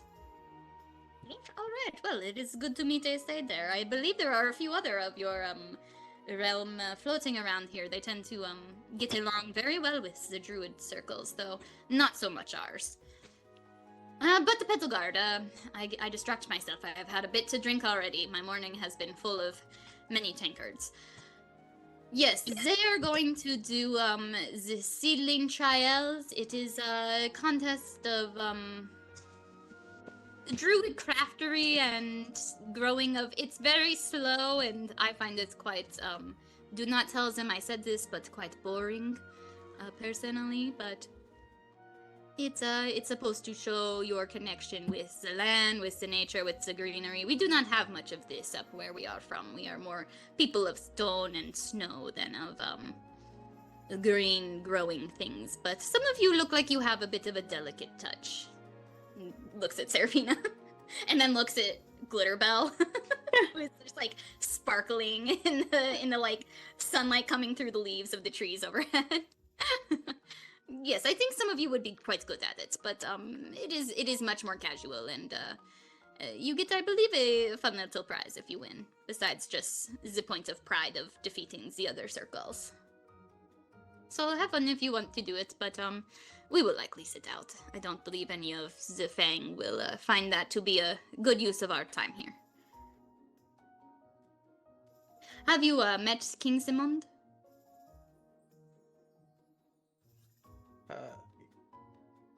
That's the Druid King, yes? Is that the first Yes. druid? Yeah. Yeah. Oh, okay. Yes, the first druid, yes. That is the colloquial term, yes. Probably the more respectable term is king. Everybody calls him king because he is so mighty, but yes, the hierarchy that we have, I understand, is not quite the same as what you all call kings and queens. He did not earn by something as silly as patriarchal lineage or anything like that, so... But king is what people compare him to. Oh yeah, we already had an appointment with him, and we met with him the other day. It was very lovely. Ah, yes, so you found him agreeable as a person? Yeah, he was so lovely. Why? Well, just curious. He is, he is the leader of all of us. He helps us make decisions, and this afternoon I will sit in with him on the matter of how we will manage and divvy up the land that is now uncursed. So I just wanted to know, how he has been. It has been a while since I have seen the old man, and I look forward to speaking with him. I just hoped that you found him to be of good mind and matter today. Oh yeah, definitely.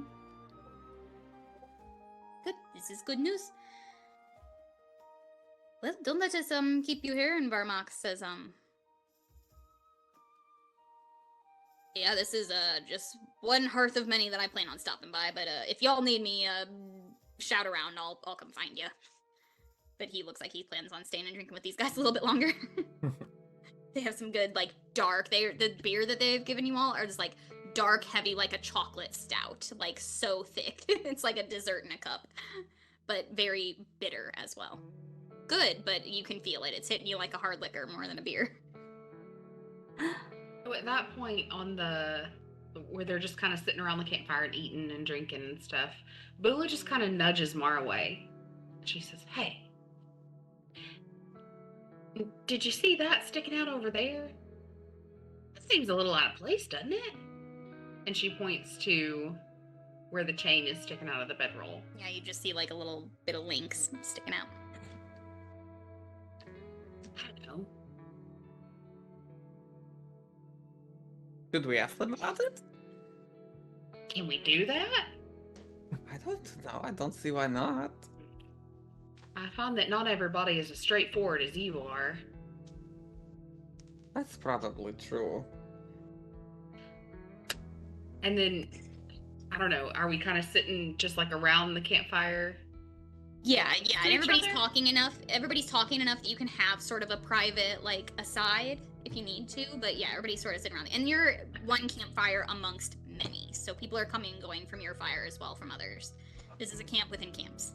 Okay, so she finds Killian and she kind of nudges them and says, "Hey, you've got lots of like chains and junk. You kind of know about that stuff, don't you?" I guess as far as chains go, yes, I have some knowledge. And she just points out the chain in the bedroll. She said, "What kind of chain is that? Does it seem a little out of place to you?" Well, I mean, I don't know many people that keep chains in their bed. Is it like a chain as like a thick chain, or like a chain like for a necklace or something, like a thin chain? It's quite thick. Okay. It's like a, yeah. Go ahead and roll When's now the that she's next- pointed it out to you and you've spotted it. Go ahead and roll a, like, just straight investigation check. You don't have to go over and look at it, but, like, just to, like, kind of get an idea of what it might be. Okay. When's the next full moon? Would Marway know that? Roll me a nature check. 16 investigation. Dirty 20. 16 investigation and 18, dirty sorry. 20. Okay. You guys are about to learn. So, Killian, as Bula points it out and you kind of like look at it, it is a thicker chain, like just single links, but like very finely like welded together. And it's not like, it doesn't look as dark as iron. It doesn't look as like worn as steel, or like as like it doesn't have the texture of steel. It's quite varnished silver. Like it looks, and like you can tell like the shape of the links has been like sort of warped because silver is kind of a softer metal, but it appears to be made of silver. Marway, what you would realize with that dirty 20, right? Mhm. The moon has been waxing for a while, and it is probably going to be a full moon tonight.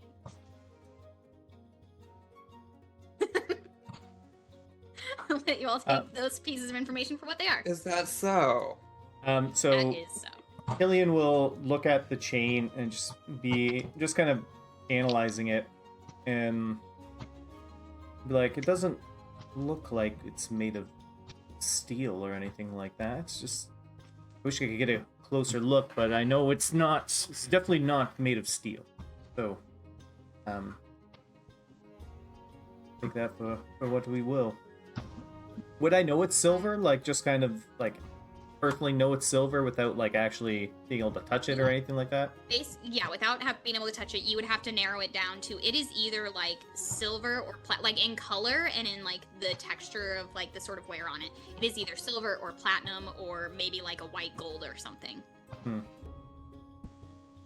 Yeah, and then Killian will just kind of like whisper over to Bula, because it seems doesn't seem like it would be made of anything too extravagant. They are druids after all, living off the land and things of that nature.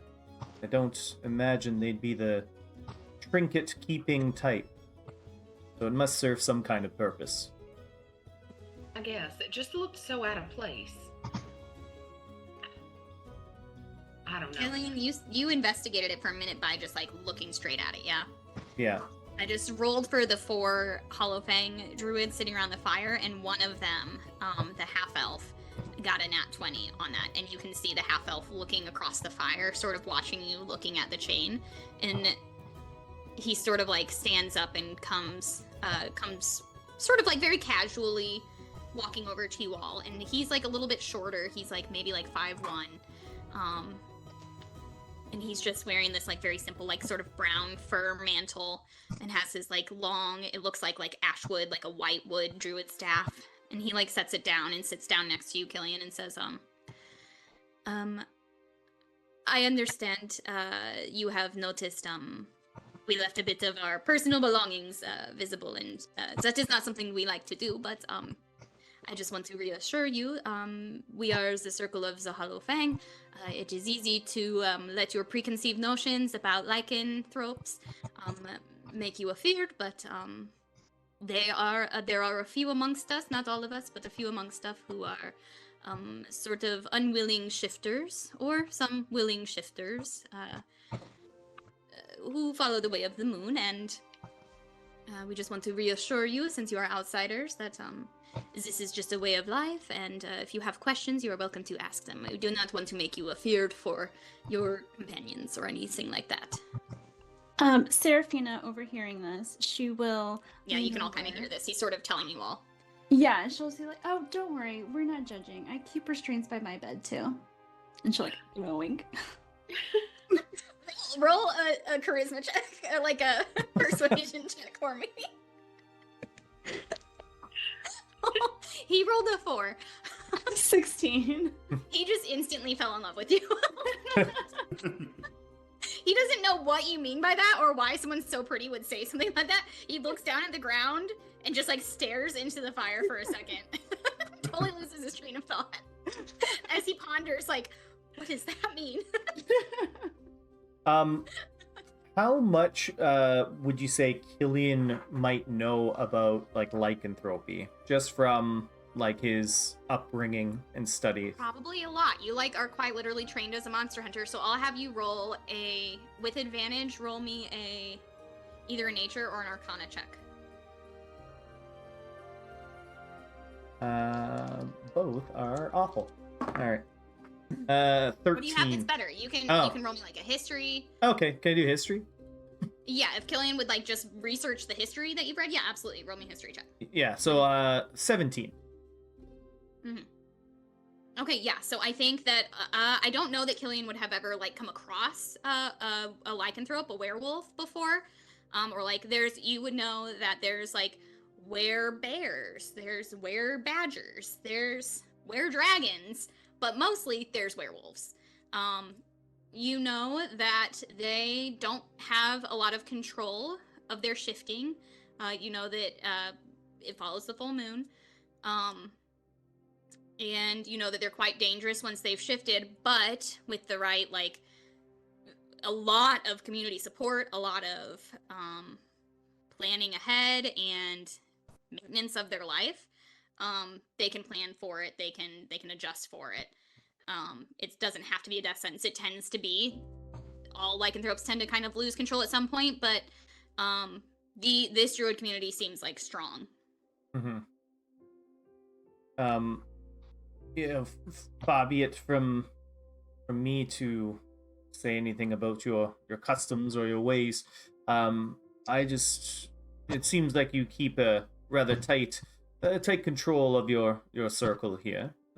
Seems as though you look out for one another, seeing as you accept those that shift, and sounds as though they may lose their senses from time to time. Just out of curiosity, how is it that you all manage to keep each other, I guess, contained? Not so much in, prisoner or anything like that, but you must have some ways within your circle that you manage to keep everyone safe. This is a good question. What we do, you can see we employ the use of silver chain, silver weaponry as needed, but that can be quite barbaric, and these are people, first and foremost, for most of the month. So other than keeping them chained, keeping them contained when they are scheduled to shift,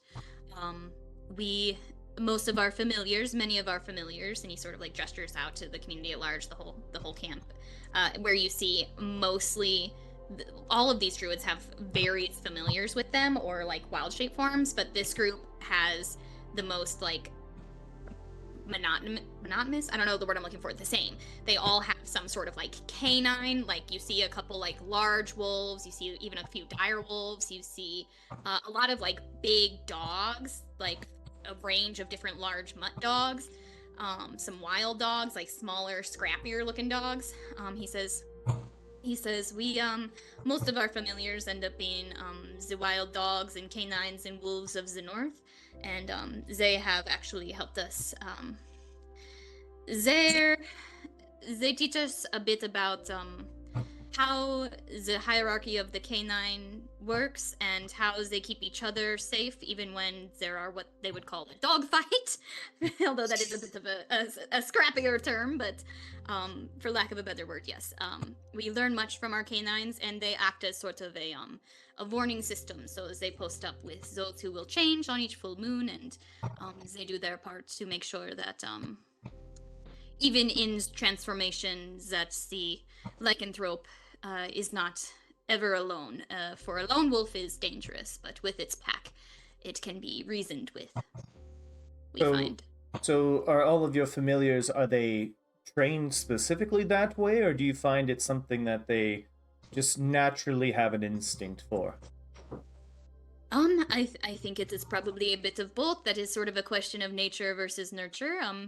For however many centuries we have had pacts with these animals, they have always had a fondness for the lycanthrope among us, and they have a natural inclination to pack up with the strongest and to protect the weakest, which lycanthropes tend to be at once both of those things. So I think it is a bit in their DNA and a bit in their ability to be trained with us and by us and to train us as people. They teach us as much as we train them. And Keelan would just kind of look around to, well, I'll just kind of, actually, I'll just straight up ask, because I don't know if Killian overheard, does he know when the next full moon is? Maraway knows. Maraway did a check for it. So Maraway did a check. You're welcome to do a check if you want to try and remember. It's gonna be a nature check. Yeah, I know I wasn't paying attention, and I don't know if I heard Maraway ask, or if you even said it out loud. Yeah, I don't think he asked out loud. No, I think he just asked. He asked to roll for it. Yeah. So Killian will just he has not been paying attention to the circles of the moon, but he'll just roll nature anyways. Yeah, that's a 3. So. Yeah, you haven't been tracking the moon cycle. You've been busy. You've been in like the foggy, like undying wood curse, so you haven't even seen the moon in a while, except maybe on the ship the night before. But I don't think you made note. Even if you had, you wouldn't know whether it was a waxing or a waning moon. Yeah. So Killian will just kind of accept his answer. That is quite interesting. That these animals just have a primal sense of this kind of thing. Quite amazing that you are able to form such tight bonds with these animals. This is the way of the Druid, yes. It is important for us to commune with nature and then the kind of nature we have and where we are from. It is less of the plant life and more of these dogs. They are our community as much as we are theirs. But thank you for understanding and for having an open mind about it. It can be quite a shock for some to learn this, but we try not to hide it. We are trying to normalize it a little bit. It is not any lycanthrope's choice to be the way they are, but it does not always have to be what they call a death sentence. And is there any sort of, I would suppose, fear or concern from any of the other circles here, or do you all have a amicable relationship and understanding regarding your condition? He kind of takes a second to consider this, and he says, I think that any ill notion toward our circle is more based on we live a bit more of a violent and or have lived a bit more of a violent lifestyle than many of the circles will feel free to partake in. So I think any ill will they have toward us is more based on that than the fact that we have a different kind of shifter. Many of these people are shifters in some form or other, whether they control it or they don't. So we are not the only ones with more dangerous beings amongst us. So if anything, it is the fact that we are quite we are survivors, I would say, a bit more than the other circles.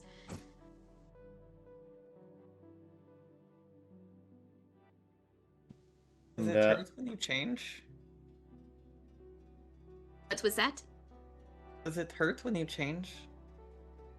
Well, I am not myself a shifter, but a few of my friends are, and yes, that is part of why it is not so much a bloodlust that overcomes them. It is a trauma in the body to change every full moon. It is broken bones, mending bones, tearing skin, hair falling out and being replaced and grown, and piercing claws through the tips of your fingers. It is they have described it to me as immensely painful, yes, and that is, we believe, why it is such a violent night for them. It is it turns into an animalistic panic after going through something like that, and it never does get easier, according to them.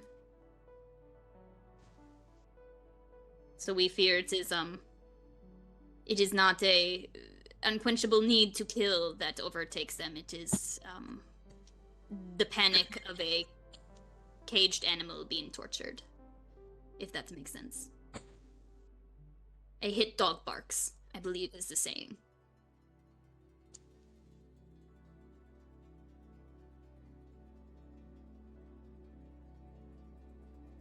Again, I thank you all for having an open mind.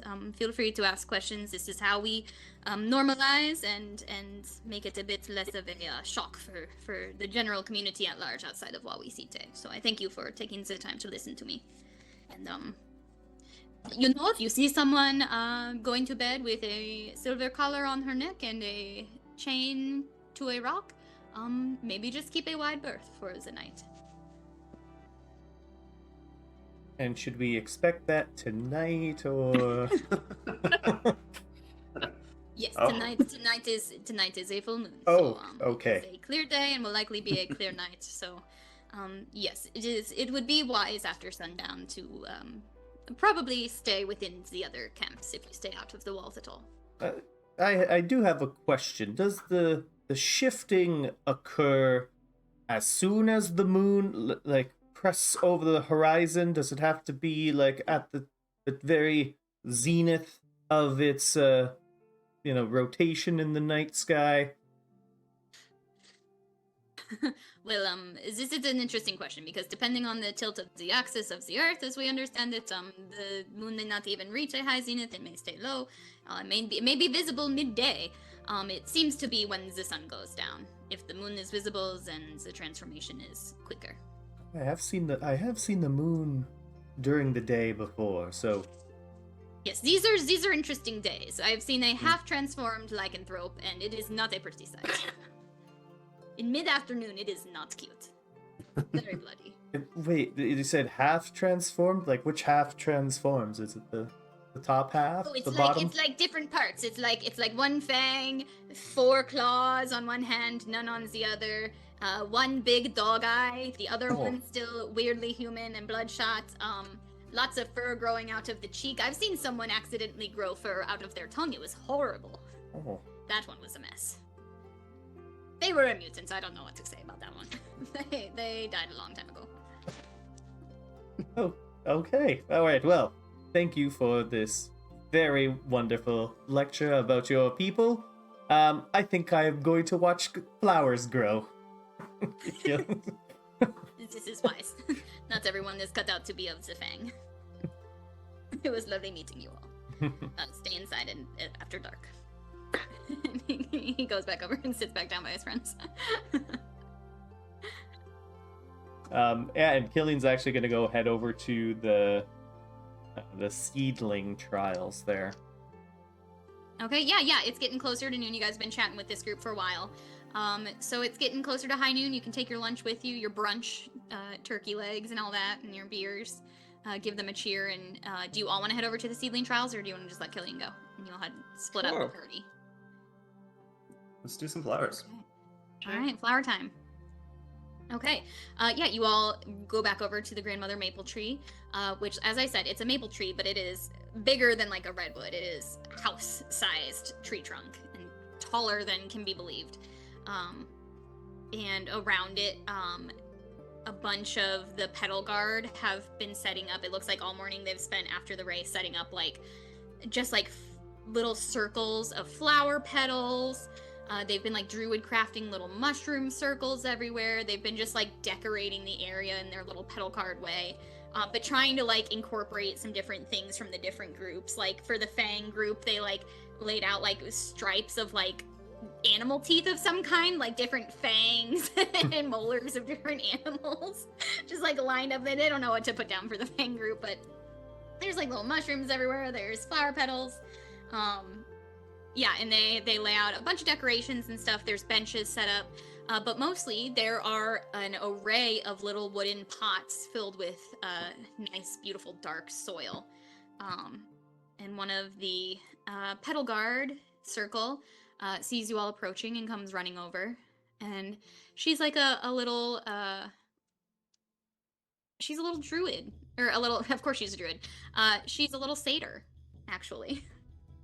Marway, you see that Lucy little, she's wearing like essentially like a little mini skirt, like showing off her little legs, and she's like used what looks like different like dyes or berries or something, and like done like these like sort of candy cane stripes down the fur of each of her little satyr legs to make them like really stand out in like yellow and pink. And she's like this very young looking little druid, little satyr girl. Not little, but she's also like a teenager. And she says, hello, I am Siren Royrin. It is lovely to meet you all. Are you going to participate in the activity today? I see you are a fellow satyr. It is lovely to meet you. What is your name? You may call this one Maraway. Hi. Hello, Maraway. This one is called Siren Royrin. I love to meet you. It is wonderful to see you all. And our new friends, who are the rest of you? I know that you are Eidos and the Jets. I did hear that earlier. I do not wish to say that I do not know who you are. People have been talking about you all morning. But I didn't catch each of your names, besides the Jets. Maybe you could possibly start spreading the word that we're actually changing our name. We'll be known as the Circle of Sanctuary. Yes. You are a new Druid circle. This is wonderful to hear. Circle of Sanctuary. I will remember that. Rolling for her. Why is Sanctuary familiar to me? Are you... She kind of looks at Marway. Are you from Sanctuary? I am, yes. You're from Fairy. You're from Sanctuary, and you're a satyr. Are there many satyrs in Sanctuary? No, you're actually the first satyr I've ever met. I have only ever heard of one satyr from Sanctuary. And if there are not many, I can only assume you are that Maraway. Probably. I don't know any other Maraways from Sanctuary. I believe my grandmama said a thing or two of stories, I thought, folklore, more than anything, but, maybe you're just named for him. There was a young Prince Satyr that I heard of once. But regardless, it is wonderful to meet you all. I am so glad that you are here. She, like, seems like she's still kind of thinking over, like, could this possibly be that Maraway? No, certainly couldn't be. Couldn't be. Not here. Well, if anyone among us has the talent for growing these wide variety of lovely, lovely flowers and plants, it would be none other than Maraway over here. Yes. Yes, I can only imagine so if he is of the Fae, kind like I am. Well, then let me tell you how this goes. And then she sort of gestures you over to one of the little planting areas, and she says, so the seedling trials, it's quite simple. If you you can participate individually. You will each receive one of these little pots of enchanted soil and a single glowing seed. And she shows you where they have like little sort of almost sheer silk pouches, each with what looks like one tiny little seed inside, and they are sort of like glowing through the silk fabric. She says the goal is simply to coax it into blooming before the sun sets, using nothing but intention, care, and creativity. You might sing to it, warm it with fire magic, water it with your tears, tell it lovely stories. However you feel, the seed will respond. So it is your job to get to know it, to get to know what it would like to grow, what it needs to thrive, and see what blooms. And if your seed blooms before sundown, then you will get just a lovely little gift from my Druid circle. I don't want to brag about it, and I don't want to spoil it, so I'll leave it there. But it will be a reflection of your own personality. So be sure to come by and do this little challenge. If you would like to begin, just let us know, and we will give you your seed in your pot, and you may take it with you for the day. Anybody interested? I think Marway's just kind of speechless at this moment. Marway, I hear you're excellent with plant work. It's an easy little task. I'm sure you will thrive as your seed. Is your grandmother here? Oh, no, sadly, my Grandmama passed away 3 years ago. Yes, I do wish. I'm sorry, I can only imagine, have you met many other Fae kind? I know there's a few running around. I know we aren't technically Fae, you and I, but sort of. Technically, I guess we are more Fae than anybody, but sorry, I'm off track. Would you like to meet some of the other Fae kind who I know are here? They're not as pleasant as I am, but what can I say? They're not druids. Sorry, I would like that very much. I've never met another Fae at all. Oh, Not since I came here, anyway. yes. Then I will introduce you. Yes. Can I get you all your seeds, and then we can go and I'll introduce you. Yeah, Killian will be like, I'll hold on to Marway's for him. It's got like here's 2 Marway's. plants. She takes you over to the little table where they have all the little seed pouches, and she says, okay, so normally the person has to pick their own seed, but you all are friends, you're close, you're family. So, with Marway in mind, pick the seed that speaks to you as him. Yeah. And the rest of you, if you're gonna choose a seed, pick the seed that speaks to you. Killian, you can roll a little wisdom check to try and pick a seed that screams Marway. Just a wisdom check? Mm-hmm. Alright. Alright. Killian's just gonna like go up and just kinda like have his hand over the seeds. He's gonna close his eyes. And he's gonna just kinda like go like this. Hello, my name is Marway.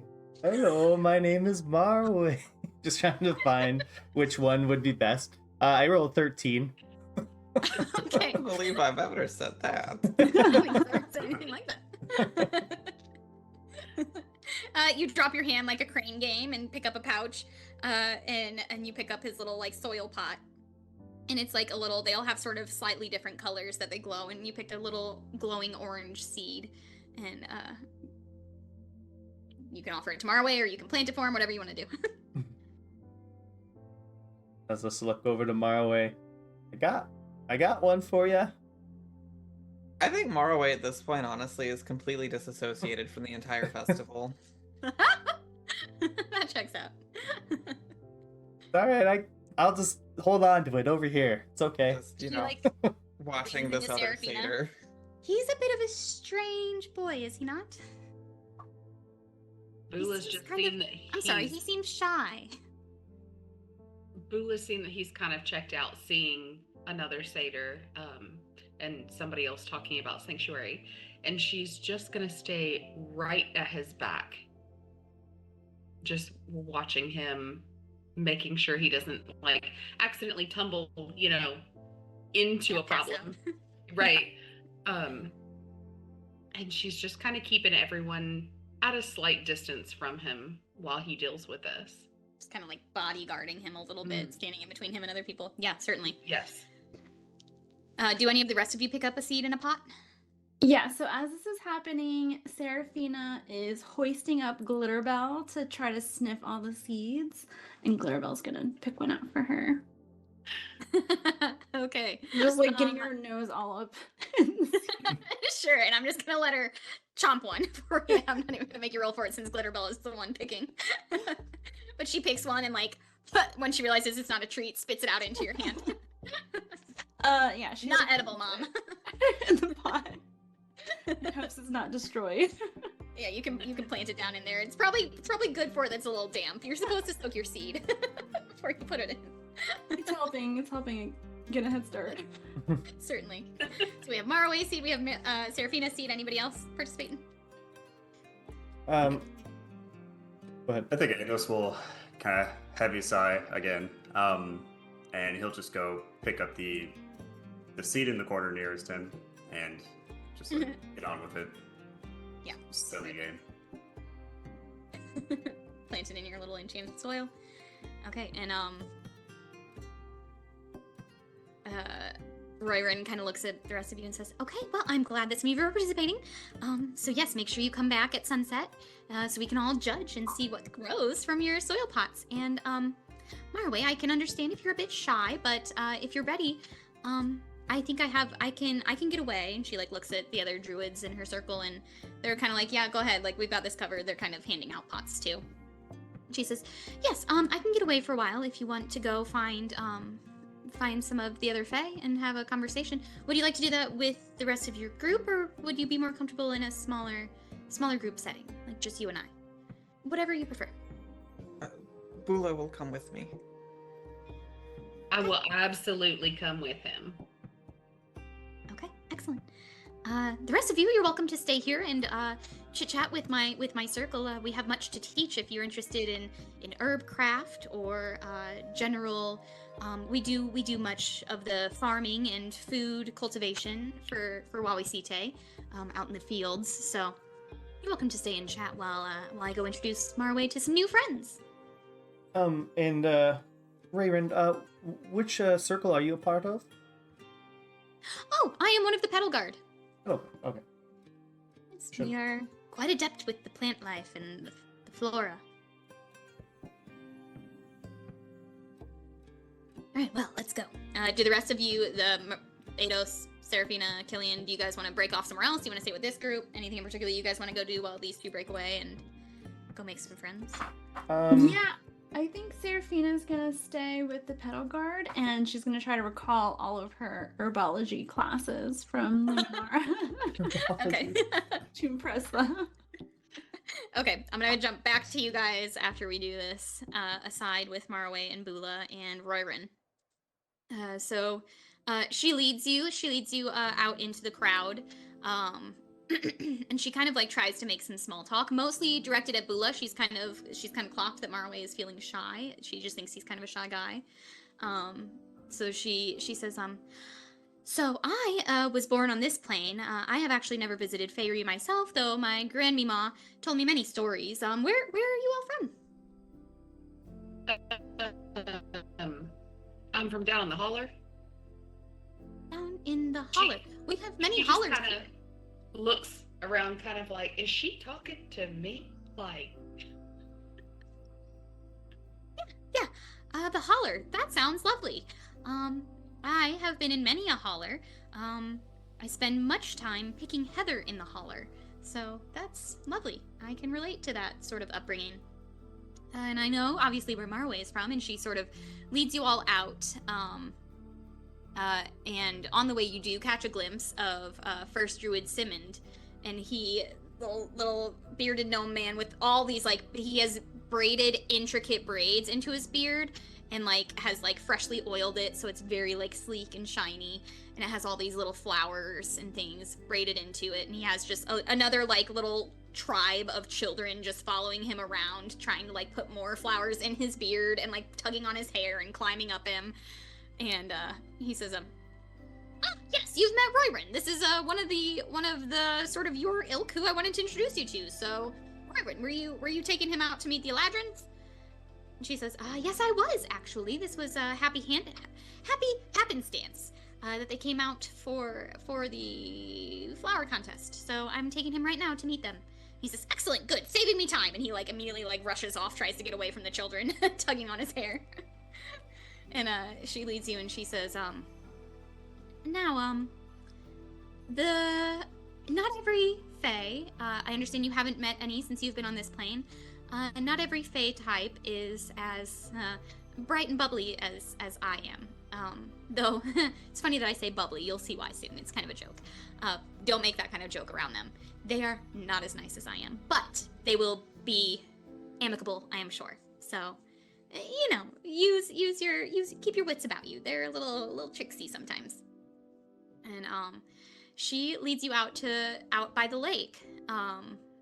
And this is a beautiful, like, crystal clear water lake.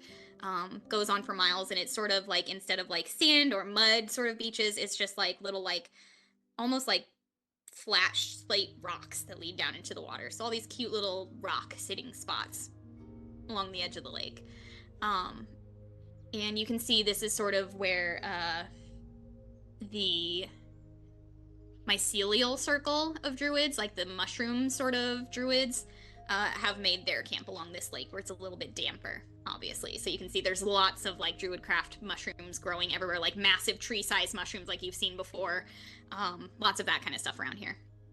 But she leads you down to the lake, and you see sitting down on one of these like stone rock beaches, a few of typical druid type. You see like a dwarf, you see a couple humans, you see another halfling, and you even see like a kobold or two down here, like just hanging out with the group. You see a goblin hanging out with the group. A very wide array of people down here hanging out by the lake and drinking. They all appear to be a little bit stoned, except for these two, what you would know as like winter eladrin. These like almost like elf-like fairy seasonal creatures of Fae, as well as what you would know to be a naiad. And they all, like, even before you're like within earshot, those three in particular, these three who look stone cold sober, all look directly over at you, Maraway, and clock you right off the bat. Sort of watch you approach, very stony faced.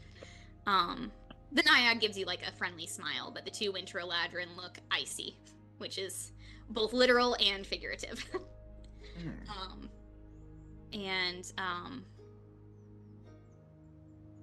Roirin sort of like stands up a little bit straighter, tries to like straighten her little druid legs a little taller, her little satyr legs, and she says, hello, I'm sorry to interrupt the festivities, but I wanted to introduce you all. You've traveled all this way, and this one has actually traveled much further. This one is called Maraway, and she sort of gestures to you. She says, Maraway, I would like to introduce you to our good friends. These are Galrion and Elena, pointing to the two Eladrin, who both give you a very small, like almost imperceptible little nod as greeting. And she says, and this is, I'm sorry, it's not like easy for those of us who aren't naiads to communicate it, but her name is a sense memory of the feeling of stepping from cool air into hot spring water. But the rest of us call her Clytia. So yes, these are my friends.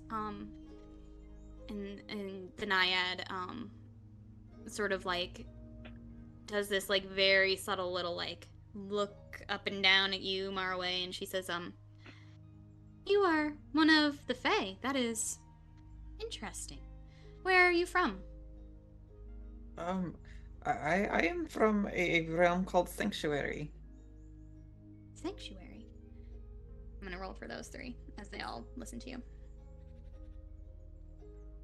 None of them look blessed by this. They're like, is that one of the two Eladrin, Galrion, the sort of male looking one, says, is that of this plane, or is that like a village name? What is that? Sanctuary. It is a demi-plane in the Fae realm. Ah, you are a first generation immigrant then. And then I had say that, yes. Well, what brings you here to the Druid Circle? Are you looking for more like-minded, nature-based beings, or? Well, mainly we just came here to break a curse. Kind of like a trial run, I think is what you call. You are the curse breaker. Fascinating. One of them. So you travel with companions, then? Of course. This is Bula. At that, Bula, yeah, she just like clears her throat like, I'm here. How did you miss me?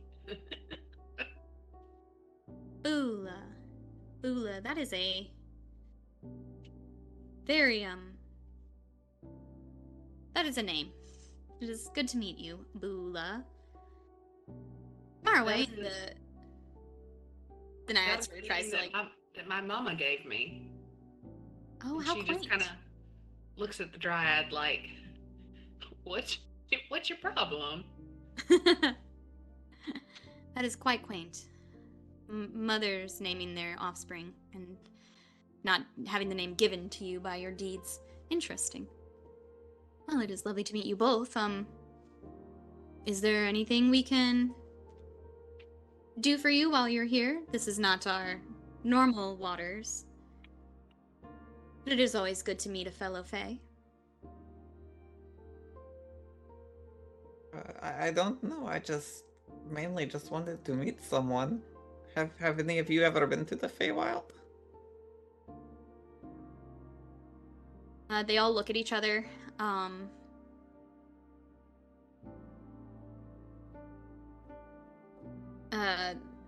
The Naiad says, she seems to be a little bit warmer than the other two, literally. She says, we are all from the Feywild city of Iles. And you say you're sort of a pocket dimension. We are in the Feywild proper. And you would know of Iles is, as much as the Fae have cities, it is a place where a lot of Fae have gathered in the Feywild. It is a very prosperous, if not dangerous, city to live in. In fact, Elena, one of the Eladrin, says, yes, we found it to be a goblin-infested cesspit, so I'm sorry, Orgok. I do not wish to offend you. You are not of the Fey realm goblins. You are not one of the problem. And the goblin sitting nearby is like just laying there like looking at the clouds like, have you ever wanted to be a cloud? Like has not been listening to any of this. And she says, the Naiad speaks again and says, it was not so bad, but we find this realm much more preferable. And she kind of like looks Bula up and down again and says, it's much simpler dealing with these mortal types, haven't you found? Not particularly. No, how so? We No, found them quite gullible. Bula starts to just prickle a bit. She's just starting to get a little swole standing behind Marway. No, I was you find raised difficult about them? amongst the refugees of this plane. Refugees. I suppose many who come from Faerie are refugees in one way or another, but you say very specifically we were raised amongst refugees of the plane. Sanctuary is where you said you're from? That is correct. What happened in Sanctuary that made you a refugee, boy?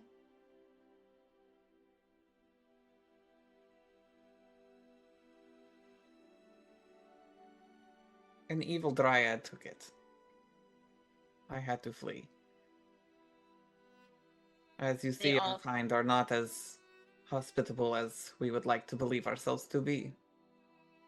They all three, kind of their faces sort of drop the mask, the facade a little bit, and they all say, or they don't all say, but the Naiad says, she like puts a hand on you and says, I'm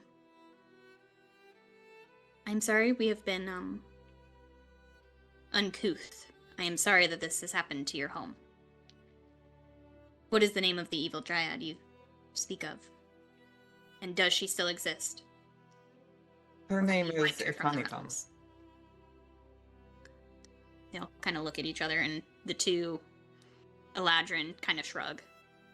She enjoys the moniker of the Queen of Poison.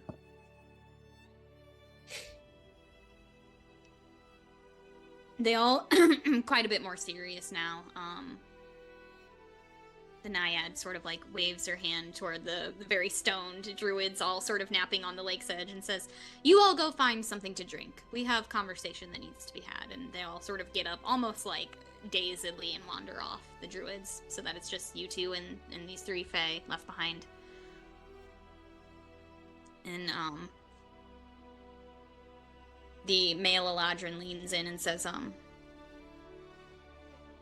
"Is this an ongoing problem for your home? Is this a home you would go back to?" It is a home I would go back to help the people who are trapped there. So if you could free them, you would bring them where? Here? You would make this a new sanctuary? For the time being, yes. I have dabbled a little bit in trying to learn how to create demi-planes, and maybe one day I'll be able to create my own. My mother did it, how hard can it be? The Naiad says, "Well, I hope you aren't, offended by my presence here. Please know that I am as far from a dryad as this orc is from you." Like, gesturing between you and Bula. However, I do warn you, if an evil dryad has conquered your land, I don't like to see one of our kind walking around with false hope, is all I'll say. I appreciate your concern, but the person next to me is not someone so different. Bula is my sister, and I will not have you talk about her like she is some worthless commoner. I am so sorry. That is not what I was implying. She just growls. She doesn't even have words for it. She just I growls. simply meant that though I am a naiad, naiads and dryads are not of the same ilk, and I did not want you to associate me with this person who hurt your home. I'm sorry, I did not mean offense to you, orc. Bula. Sorry, it's hard to pronounce in our language. What I mean to say is, Sir Marway. Prince Marway. Sorry, Prince Marway. If you hope to liberate your people left behind in Sanctuary, I hope all of your friends are as tough, made of as stern of stuff as your friend here, Bula. You are going to need more than friends to overcome an evil dryad, which I'm sure you know well. Bula just kind of steps forward almost in front of him. She says he doesn't have just friends. He's got family. And they are stronger and more fierce than you could possibly imagine. One of the Eladrin says, "Remind us not to cross you then." Well, we can see you are certainly not easy targets, and therefore, not exactly in the festive mood, like the rest of our, druid friends here. Points out toward the camp where everybody is passing around more drugs. They say, the Naiad speaks up again. "I truly did not mean offense to you, and I'm sorry if it has come across that way. I have nothing but respect for the people of this plane. We have made it our home," and she sort of gives like a pointed look to the two Eladrin. She says, "Please do not let my cold companions here sour your experience today. We are a community, whether we are in Faerie or we are here. And if you need us," she looks pointedly at those two again, "we will come. Because we are all, as you say you two are, a family of sorts. Regardless of where we are from and where we are now. And there should be no land in Faerie, sanctuary or otherwise, that is not free." And the two winterfolk kind of begrudgingly, like, agree with that. They seem to, like, nod quite solemnly to that.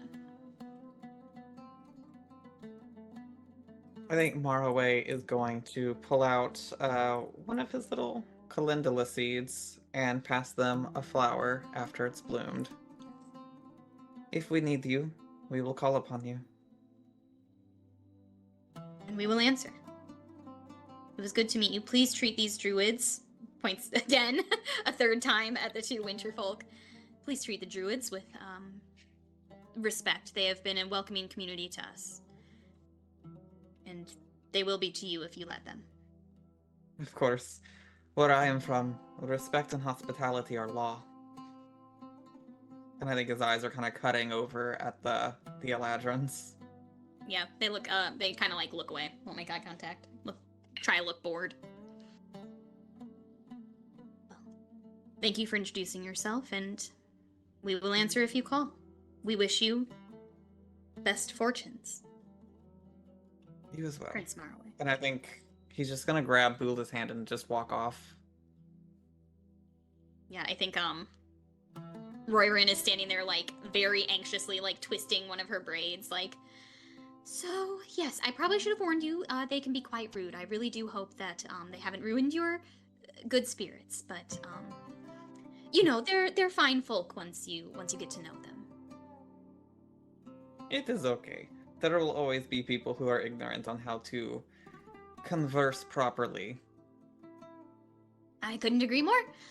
Speaking of which, have you gotten to meet? And she like walks you over and introduces you to some of the Myconid, the Mycelium druids, and these are slightly less baked than the people who were on by the lake next to the Naiad, and they all kind of introduce themselves happily. And as we get to that point, I think it's about time we wrap up tonight. So the party is split. Some of you are back with the Petal Guard. A few of you are with the Mycelium circle, and we will reconvene next week and pick up right where we're leaving off. So thank you all for playing. Thank you all at home for watching. We'll see you back here again next Monday at 8 Eastern, 7 Central on Twitch. Watch us on YouTube too. Bye, y'all.